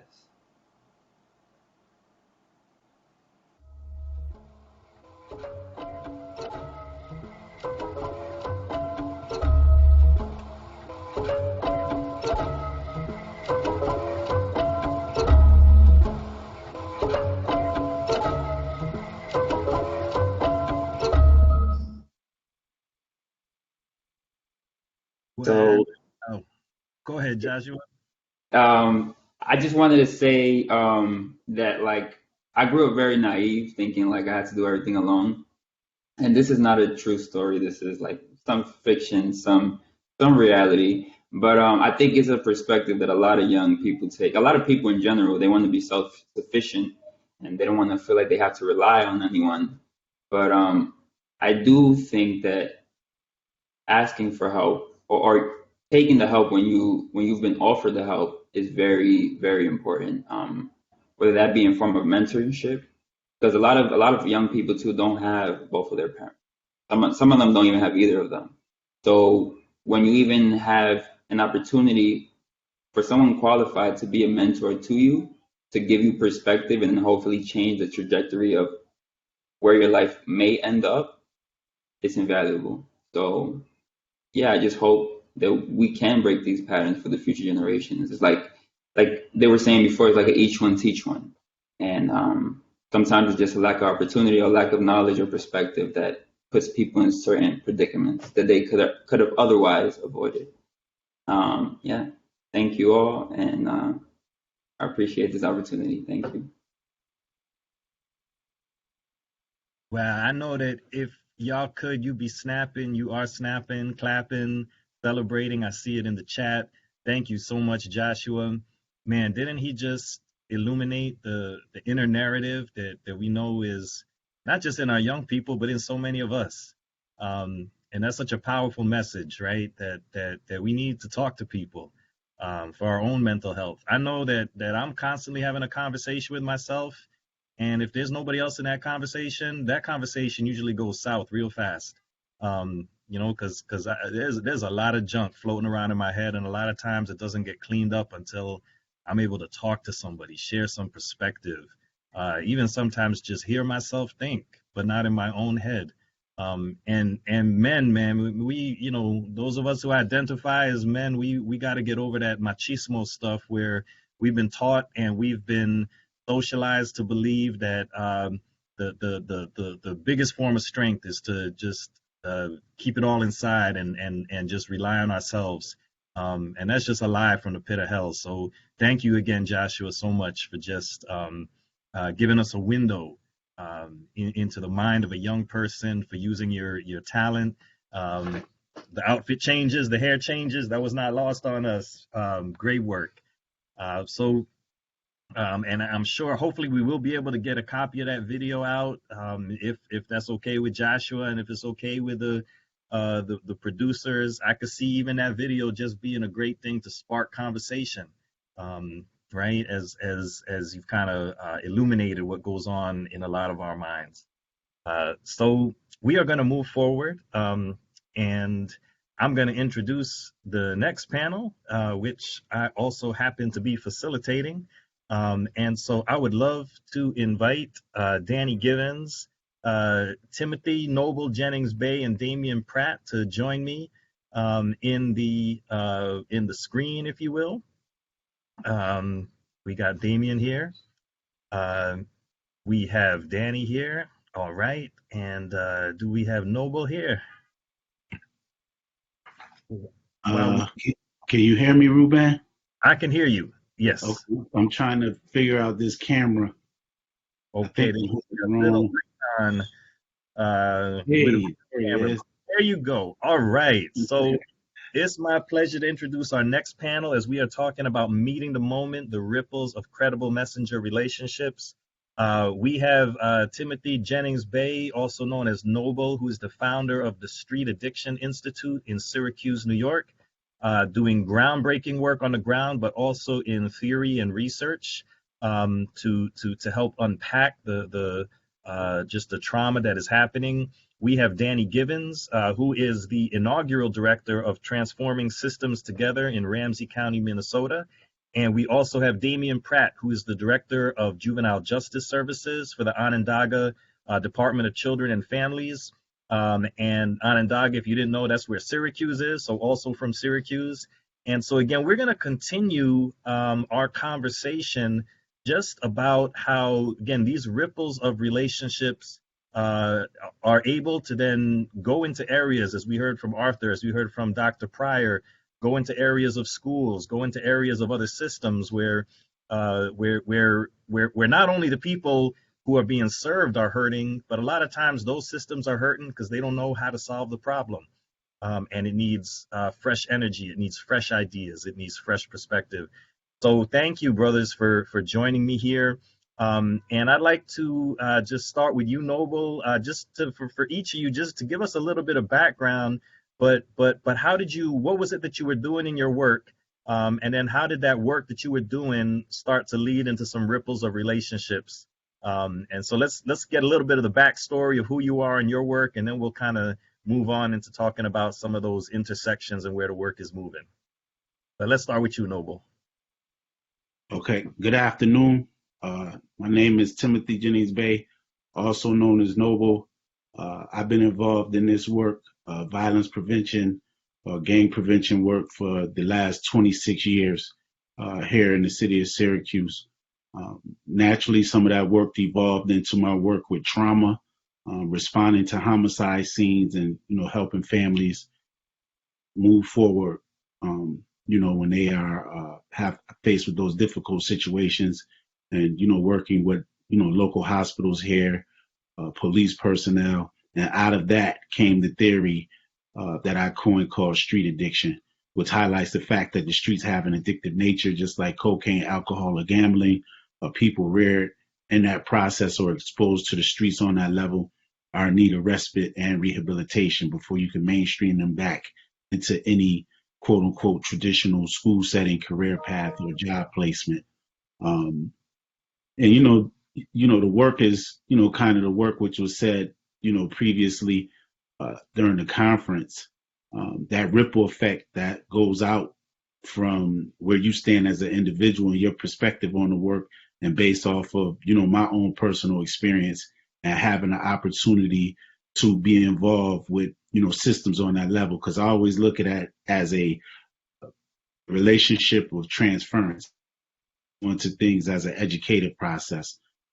Unfortunately, some of the backgrounds we come from, some of the canopies of trauma we grow under, the education process I look at as educative suffering, right? And through that educative suffering that, I was able to overcome during my life, and fortunate enough to be here, gives me the opportunity to share with other people who may not have experienced those backgrounds or come from that lifestyle.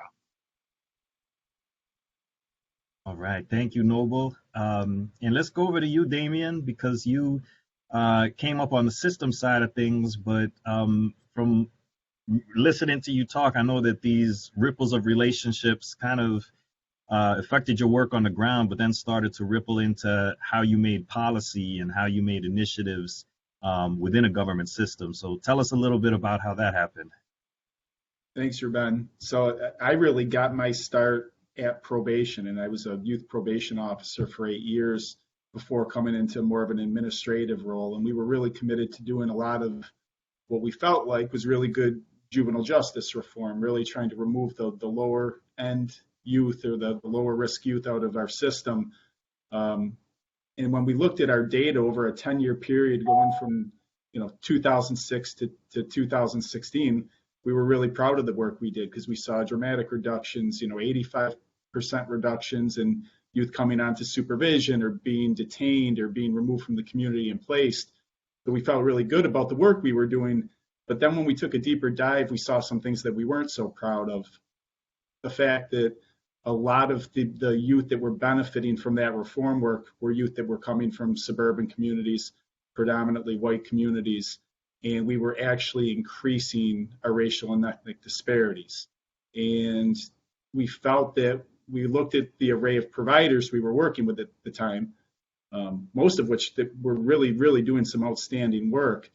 But when we looked at their data, we saw that they weren't able to connect or engage with subsets of our population, specifically the majority of the youth being removed from the community in Onondaga County were coming not only just from the city of Syracuse, but from 4 specific zip codes. So that just really keyed us in on we were missing something. And this is kind of where some of our friendships developed with Noble and his team, as well as some other partners. And we really knew we needed to take a different approach to supporting and serving those youth and families in those zip codes that we were really referring to as unengageable. And it wasn't the fact that they were unengageable. We just didn't have an approach that they were receptive to because what we were giving them wasn't working for them. All right. Thank you, Damien. And if anybody ever gets a chance to look at the Onondaga County story, it's a great one, just because of the way that, again, the folks have looked at how do we get the money down into those specific zip codes, and to the folks really on the ground doing the work.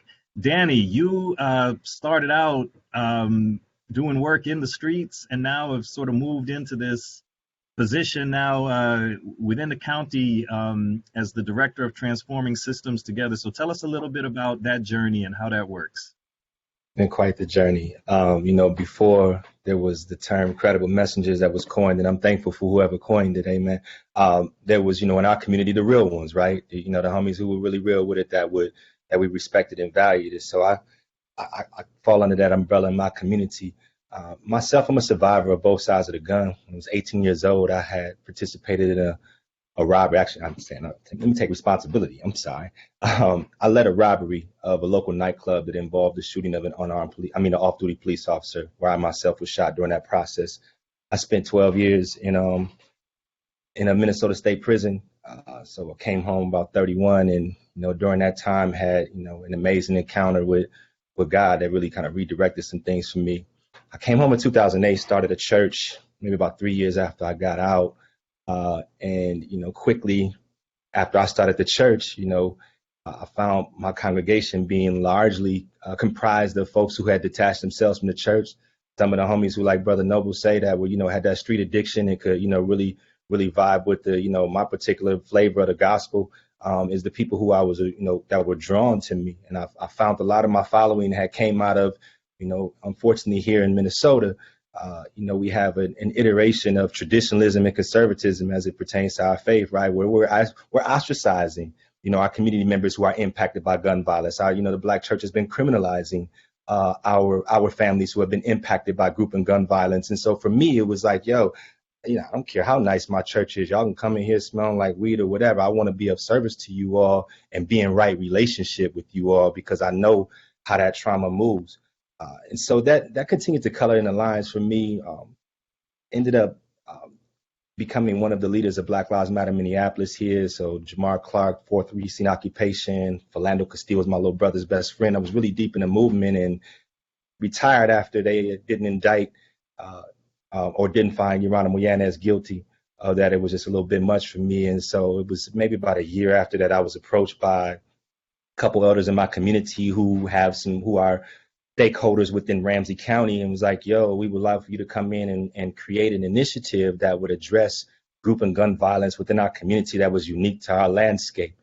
Now, granted, at that time we had, some great models that were up and running and going. Among them were Credible Messengers. You got GBI, Cure Violence, Youth Alive, all that good stuff. Was blessed to meet the amazing Brother Ruben and got to travel out to the Bronx to Community Connections for Youth to see what they were doing. And for me, it allowed me an opportunity to heal out while doing the work, going to visit with Ruben and seeing the work as it happened. And so I was brought on by the county as, if you will, a credible messenger, not necessarily given that title, but they were able to, bypass and change hiring policies and practices that, typically I wouldn't have been able to get a job with the county with my particular, background and charge. I was charged with shooting a Ramsey County sheriff, to be exact. And so they definitely wouldn't have hired me. But we had a transformational leader at the time of public health who saw the value of having credible community members that could be in county doing this work. Initially, they thought, well, let's go into contract mode with them. We know how that contract stuff is. It often has some other loopholes that move us out of the way. If you don't have the kind of insurance policy levels, you can't get the contract. And so I was able to push the envelope and said, no, we want to move and make these said persons Ramsey County employees. And so through the work, I was able to start an initiative called the Healing Streets Project, which is our community-centered, healing-based approach to ending or reducing cyclical retaliatory violence. I heard earlier in this conversation that Credible Messengers has gone at some different iterations of names. The title Credible Messengers didn't necessarily land well here for us in St. Paul, though the principles and models and what we call our Credible Messengers here are community mediators. And so we have community mediators who are, value people from the community. I went and got brothers that were still on the block. I went and got sisters that were still in the game, and provided this opportunity and said, I'm not expecting perfection. I'm expecting you to convert your passion and your talent into ways that, begin to create equitable opportunities with our community, begin to transform the ways that we engage our communities around violence. But that initiative is now 2-3 years old. While getting that initiative off the ground, one of the biggest concerns for me was around funding. And there was another opportunity that came up within the county, and that was for the current position I'm in as a director of Transforming Systems Together. And what that is exactly what Dr. Devine was talking about earlier. The Transforming Systems Together table was comprised of 9 credible community members who have been impacted by one or more service delivery departments of Ramsey County, who are willing to come to the table of shared leadership and partnership, as well as resources to transform the way Ramsey County does business, both internally and externally. So at that table, alongside those 9 credible messengers, if you will, or community members, is 9 department heads.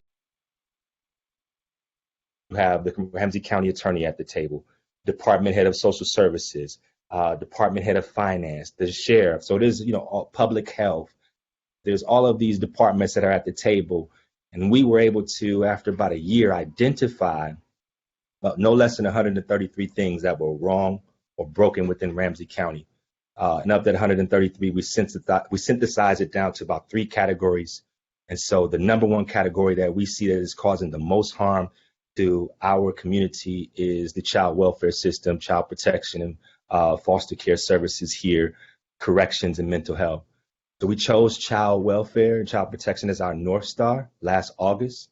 I have a total of about $2.5 million to spend within community by the end of the year, and innovative ways of transforming the way we do business.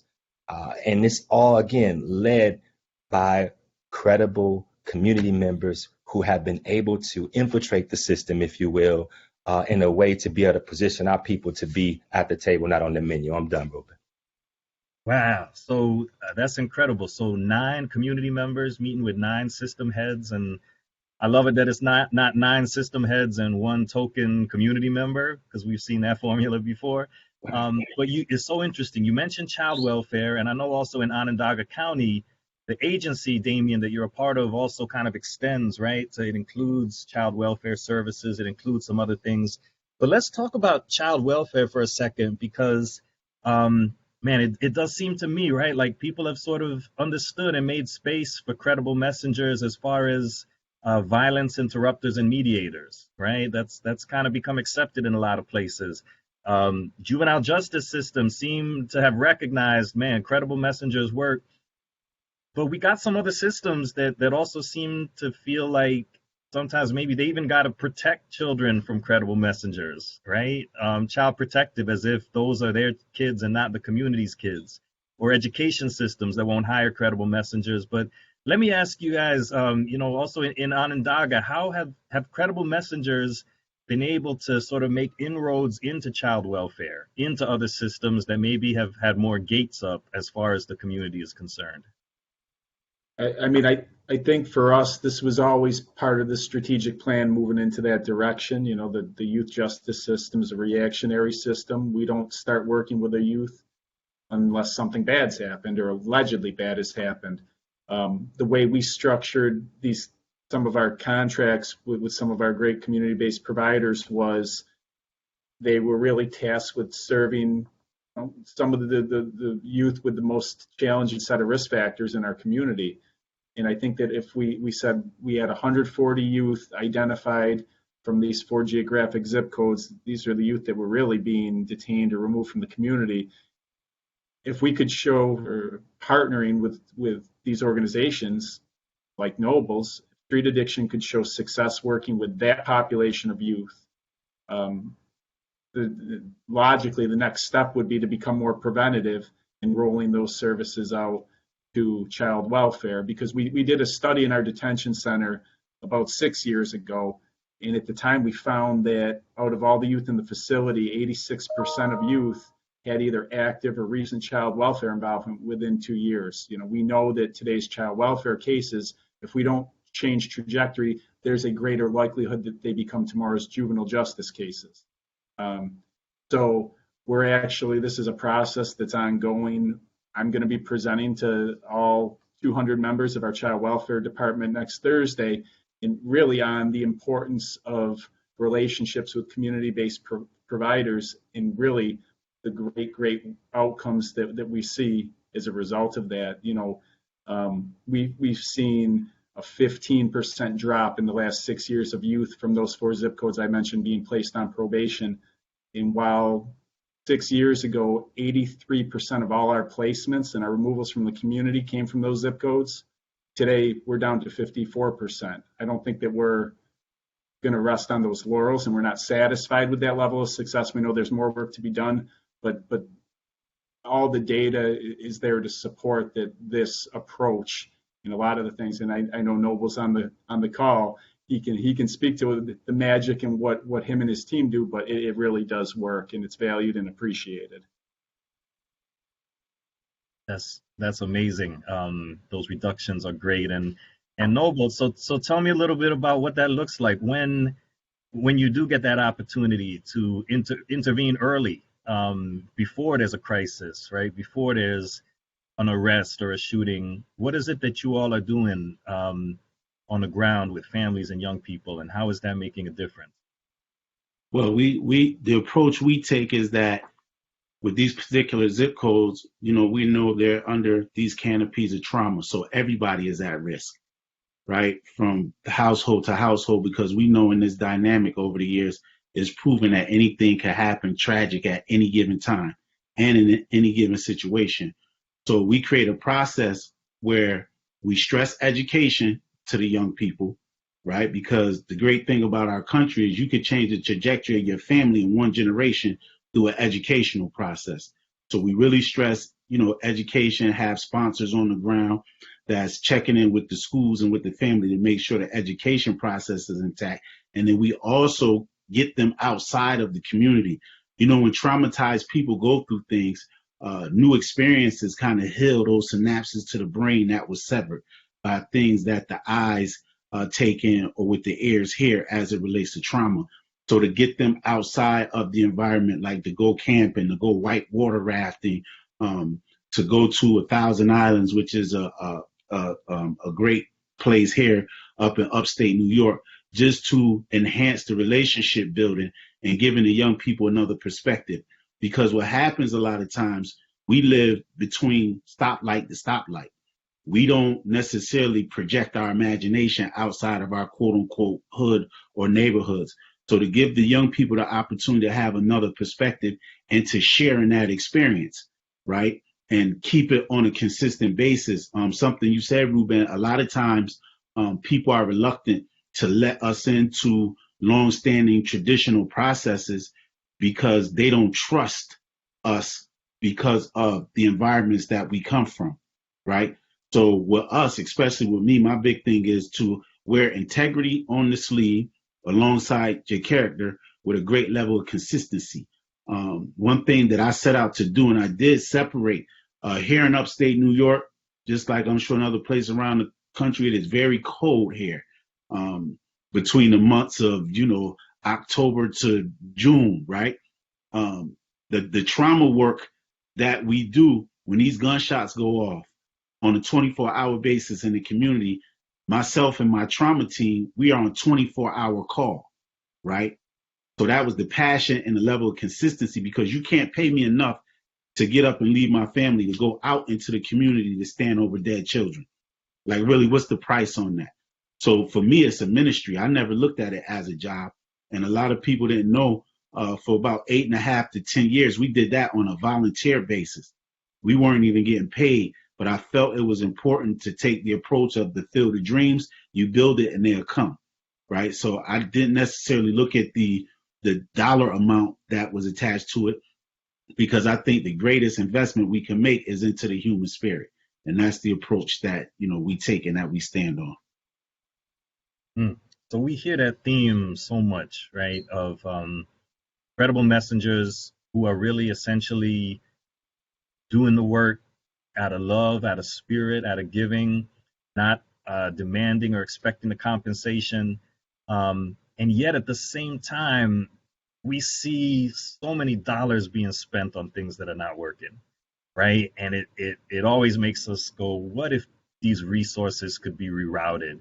And so I'm curious to hear from any and all of you, what processes do you see taking place to actually get the resources, get the dollars, get the access to the place where they are going to be the most effective?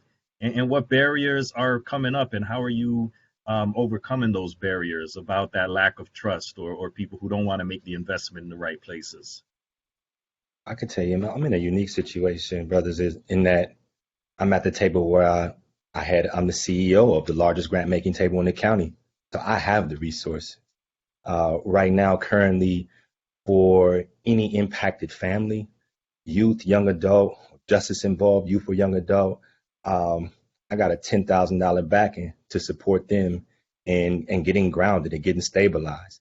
We have, resources that assist them in being able to, relocate if that's a need be, paying rent for years. I mean, we just have been blessed to have a large amount of dollars at this table to begin to do the work. But that doesn't necessarily heal the wound, right? I mean, that's just something to begin to reposition us, if you will. So I'm grateful for that piece. Within TST, or Transforming Systems Together, I failed to mention you all, housed within this initiative sits the Juvenile Detention Alternative Initiative. So I'm over that as well, and providing, the resources of alternatives out of home placement for our youth and young adults, as well as the anti-violence work. And so it's been now, I would say the challenge is how do we get people to continue to choose, to stay in this space of healing, because even with the resource, I got a family right now that I'm working with that I just, was able to get them housed for about 6 months. I got them, money in their pocket. I was able to buy them a vehicle, all of this good stuff. But there has been such a lifestyle of choices that have been contrary to success and forward mobility, that even in having all of the resources there at their fingertips, it's still one of those pieces where I have more reference. I have more lived experience choosing things that don't necessarily serve me than I do the things that will assist me in making this change and transition. And so it's one of those efforts where even if a youth, a young adult, or someone in their family should, choose to go backwards or stay stagnant, right, and end up finding themselves incarcerated again, we're not stopping there. We're going inside of the jails. We're going inside of the treatment facilities. We're following them wherever they are, with by welcome, of course, to be able to continue to support them, because oftentimes that's what we've seen. It would stop once reoffense happened, right? Or it would stop once, there was something where the probationary needs weren't met, or a person felt like, I relapsed, I fell off the wagon. I'm saying, nah, we coming right where you are, and we're going to still give you more resources. If you ran off with $100, that's not going to stop me from giving you the next 100. And so it's that commitment to our people and that healing. So I want to pause and make space for some other folks. Yeah, Go ahead, no, Noble. No, go ahead, Damien. No, you first. No, you go ahead. We took a little bit different of an approach, right? We had some relationship building first, where we realized, we were introduced and had the opportunity to develop relationships with some of our providers before there was even a contract. And what we did was, because we had shown such a reduction in cases removed, of youth removed from the community, that came with a huge cost savings to the county. And what we basically did was we went to the county legislatures and we said, we've saved X million dollars. Can you give us a portion of that to reinvest directly back into the community? Which is where we started off with a lot of these contracts, and success breeds success, right? So as the good work continues, the idea is to grow out in, honestly, not just grow out within youth justice. Within our department, we've got visions for increasing our collaboration and our partnership, cover other areas like child welfare. But, I know a lot of our providers have dreams of serving all youth in the community, right? The ticket to working with young people, it shouldn't just be a young person gets this great quality of support because they get arrested. We really eventually, right, want to make sure we're supporting all youth in the community. And I know that that's part of Street Addiction's mission. Yeah, I just wanted to make mention on something that Danny was talking about when, you could provide, individuals or families with, a great amount of resources and they still choose that. For us, sometimes where we come from, suffering is familiar, right? So we rather deal with what's familiar because there's a level of uncomfortability that comes with change, right? And it's, it's the old adage, you have to coax people along.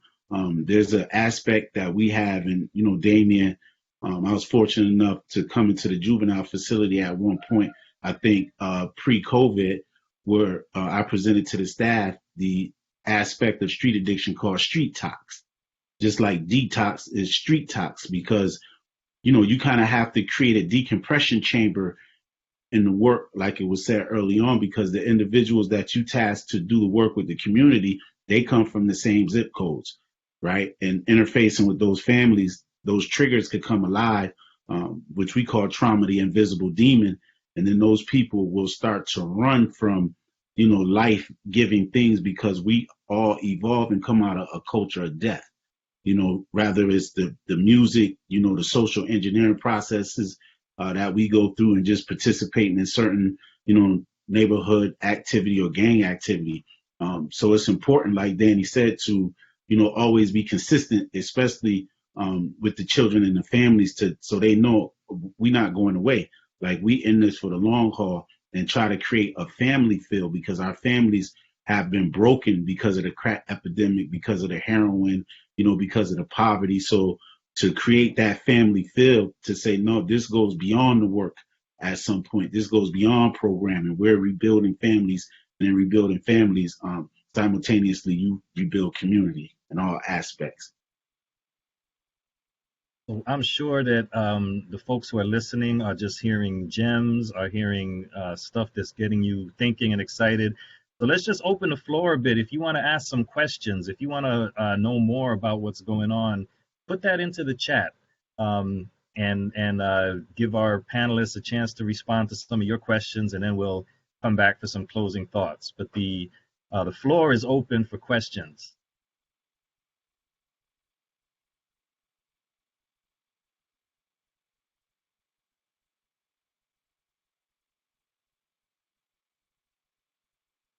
Do we have questions? I know we had a little lag the last time, but then they started pouring in.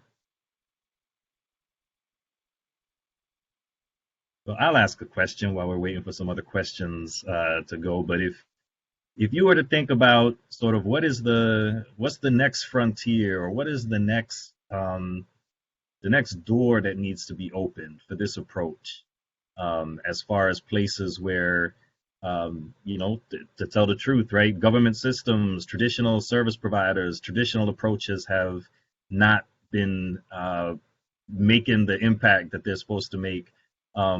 What's next? What do you see as the place that needs to open up next for the work of Credible Messengers and this truly grassroots neighborhood approach? I think what's next would to be like a national conference in the physical, right? To, present this on a broader scale and invite those other systems who aren't, so familiar with the Credible Messenger movement, so they could kind of get it live and direct, right? To hear the experiences and the stories from people around the country, so they understand there's a through line in the trauma and, you know, the addictive nature and the poverty from, you know, California to New York and everything in between. So I think it's important that, you know, we just keep upping the ante on, I don't want to say, you know, telling the model, because that's not what I'm in, like spreading the gospel. That's a, you know, a better term of spreading the gospel of this particular process and movement. So at least that's the, you know, the way I see it. And it gives us an opportunity, like the brother Danny said too, to go into other environments and our own healing processes on some level. You get to be involved with different conversations, eat some different food, breathe some different air, drink some different water. All of that, as simple as it may seem, all of that contributes to the process of healing. Beautiful. And that's so true, right? That, I mean, what I love about the nature of this work and the spirit of this is that, yeah, we're not looking to push or promote a certain model, but there's an exchange that could happen. What are you doing? You know, I want to learn about what you're doing. And in that spirit, I see a bunch of questions about street talks. So you know, how do you prep your staff to street talks? I see Belinda Wright. And is street talking done in Credible Messenger groups? So that obviously struck a chord. So can you say a little bit more about the Street Talks project? This is very uncomfortable. Because sometimes I design it so it's a mirror, right? For example, you take an individual that comes from a particular zip code, if they're not confronted with that level of uncomfortability, what happens is they move their trauma into the workplace, or they move their trauma into spaces that's supposed to be healing spaces for children and families.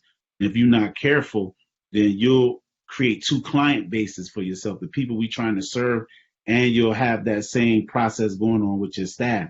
So the street talks process, just like anything, is uncomfortable because you're poking at a certain level of pain and trauma that traditionally people don't have time to address. Or we're shrewd enough in our adulthood, we create masks and we hide behind these masks. So we know how to act at work. We know how to act at a family barbecue. We know how to act at the store and at the mall. So there's no through line in the personalities. So people walk through life almost in a state of blackout and create this schizophrenic nature.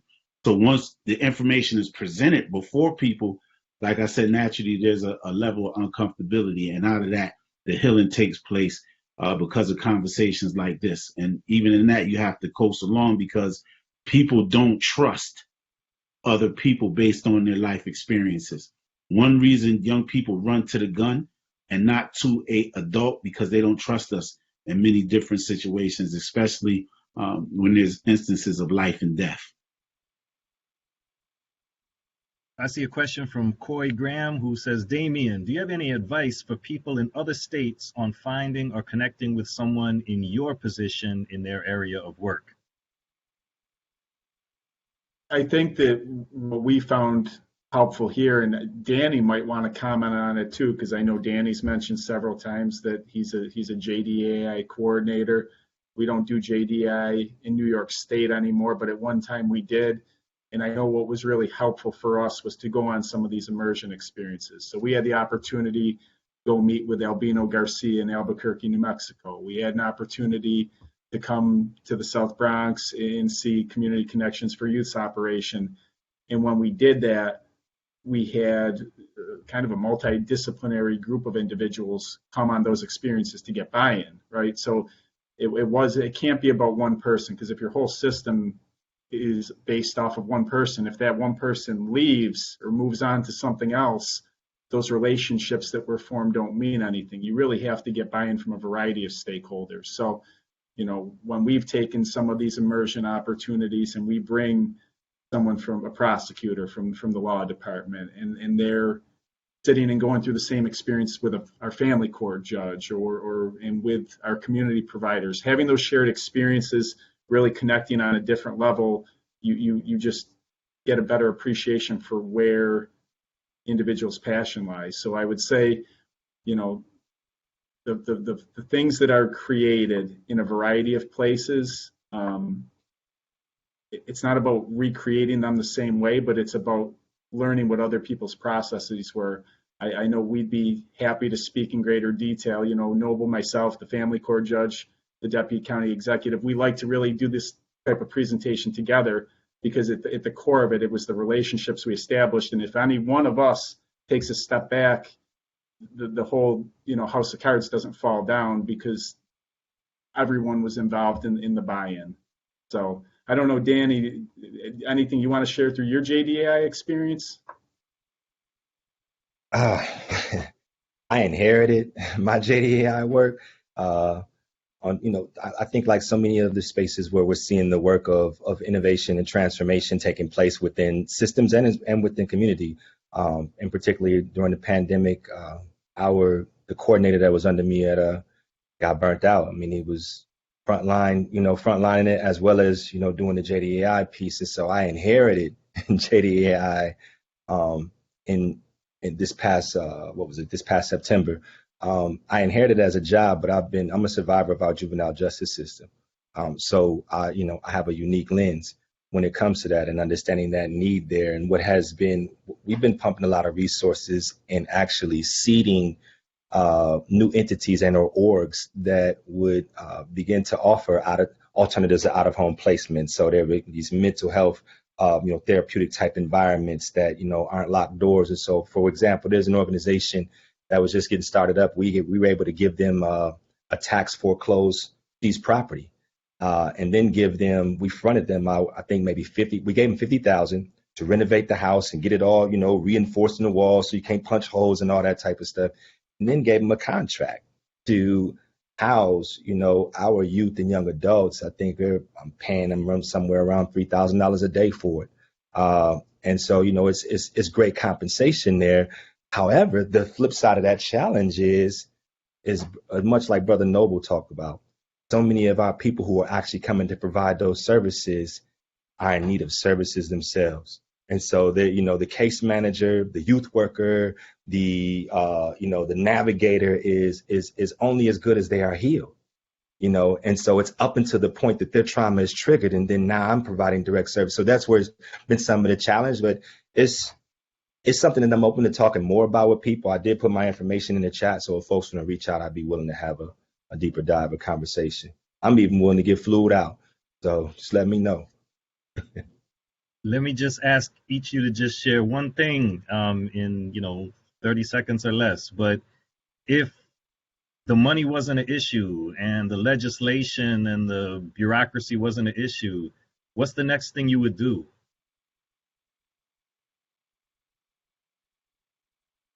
Mobilize those most impacted to begin to, not only just lobby, but draft the kind of legislation that begins to change it at that level here. Is what needs to happen for us. I mean, our child protection laws, or child welfare laws here and policies are written in such a way where it continually, no matter how much money we put into it, will keep us broken as a people.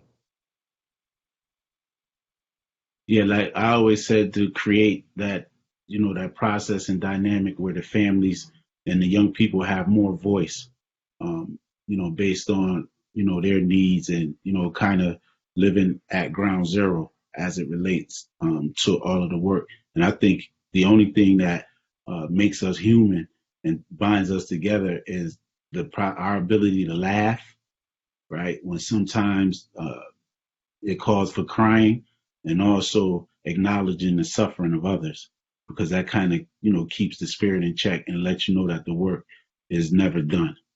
And out of that, I think our people show great resiliency in some of the situations we born into and the backgrounds that we come from. And I think there's a greatness in that, and to let people know that, especially the young people, you possess that level of greatness internally, and we just here to help cultivate that process so you can become.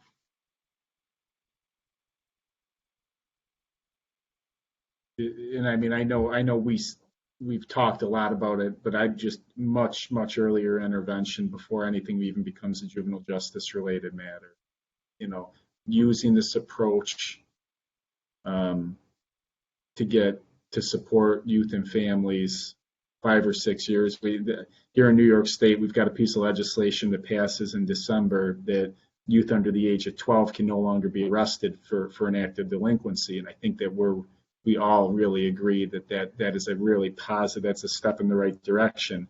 However, it does signify a huge missed opportunity. So while we're happy youth aren't going to be penetrating the youth justice system at 11 or 12, and we don't see many youth that age now, but we do see a few, and those youth won't have that opportunity for connectiveness at service. So it's just trying to identify, youth earlier, and for us not to even be working with the youth justice system, but for community organizations to continue to support them. So hopefully we never see them.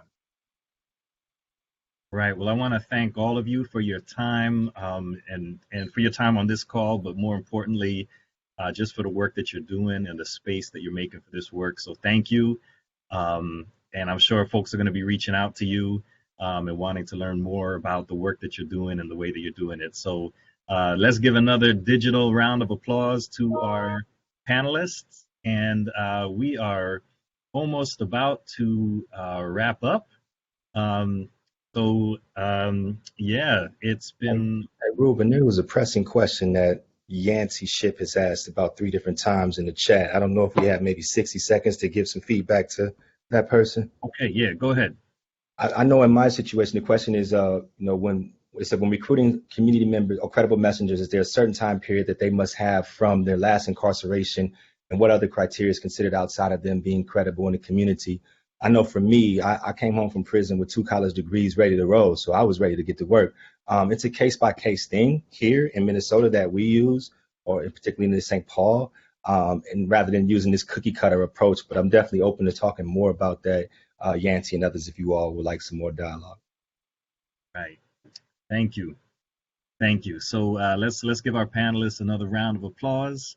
And their information is in the chat or it's in the digital handbook. So thank you. And now it's my turn to close us out for the day. Again, big shout out to Tiffany Branch, who a lot of you are expecting to see hosting. And she is here. She is with us. She is doing incredible work behind the scenes. Just want to give a big shout out to Julman Tolentino, who a lot of you heard from, pulling all the details together. Peter and the folks at Probation who are doing Armando, who are doing the tech. Man, it's one thing to be able to get on screen and talk, but we know that that's only made possible by all of the work that folks are doing behind the scenes, pulling together all those logistics. Making sure people have what they need. So thank you to all of you. There is going to be a survey that will be sent out as you're logging off. It'll pop up on the screen. If you don't respond on the screen, you'll get it by email, and we really do hope that you will respond to that. So there's going to be some really cool stuff coming up too. Keep an eye out for the CMJC National Meet and Greet and Learning Community coming this fall, which again is just going to be another big peer exchange where people from all over can speak to one another, learn about what you're doing. And I just want to share this as a closing thought. The events of the world that we're living in, state of the world, you look at the newspapers, there's so much that I know makes me a lot of times want to give up, curl into a little ball, pull the covers over my head and just give up hope.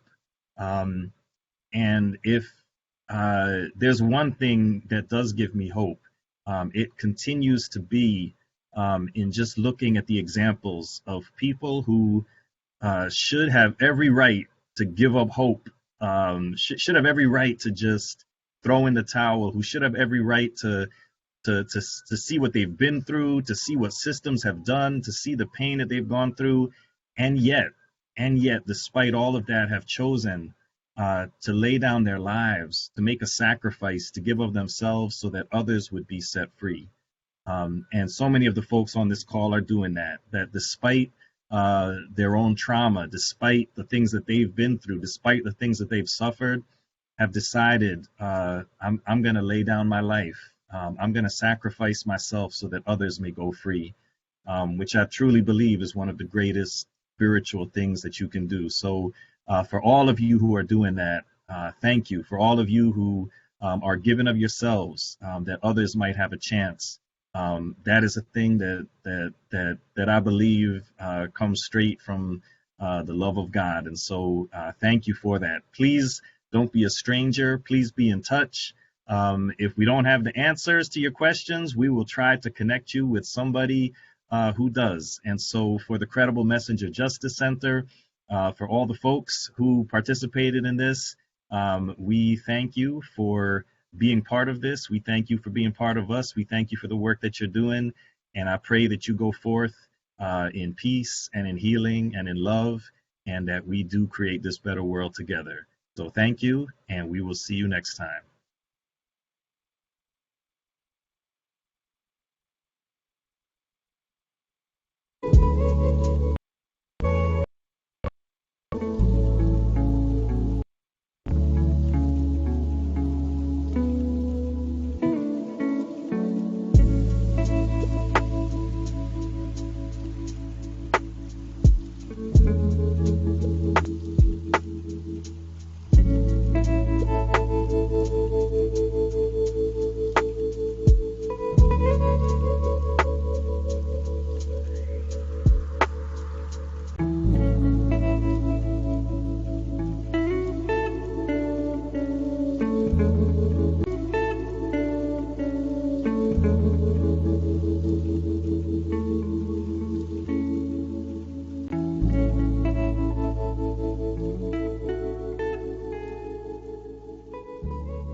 you.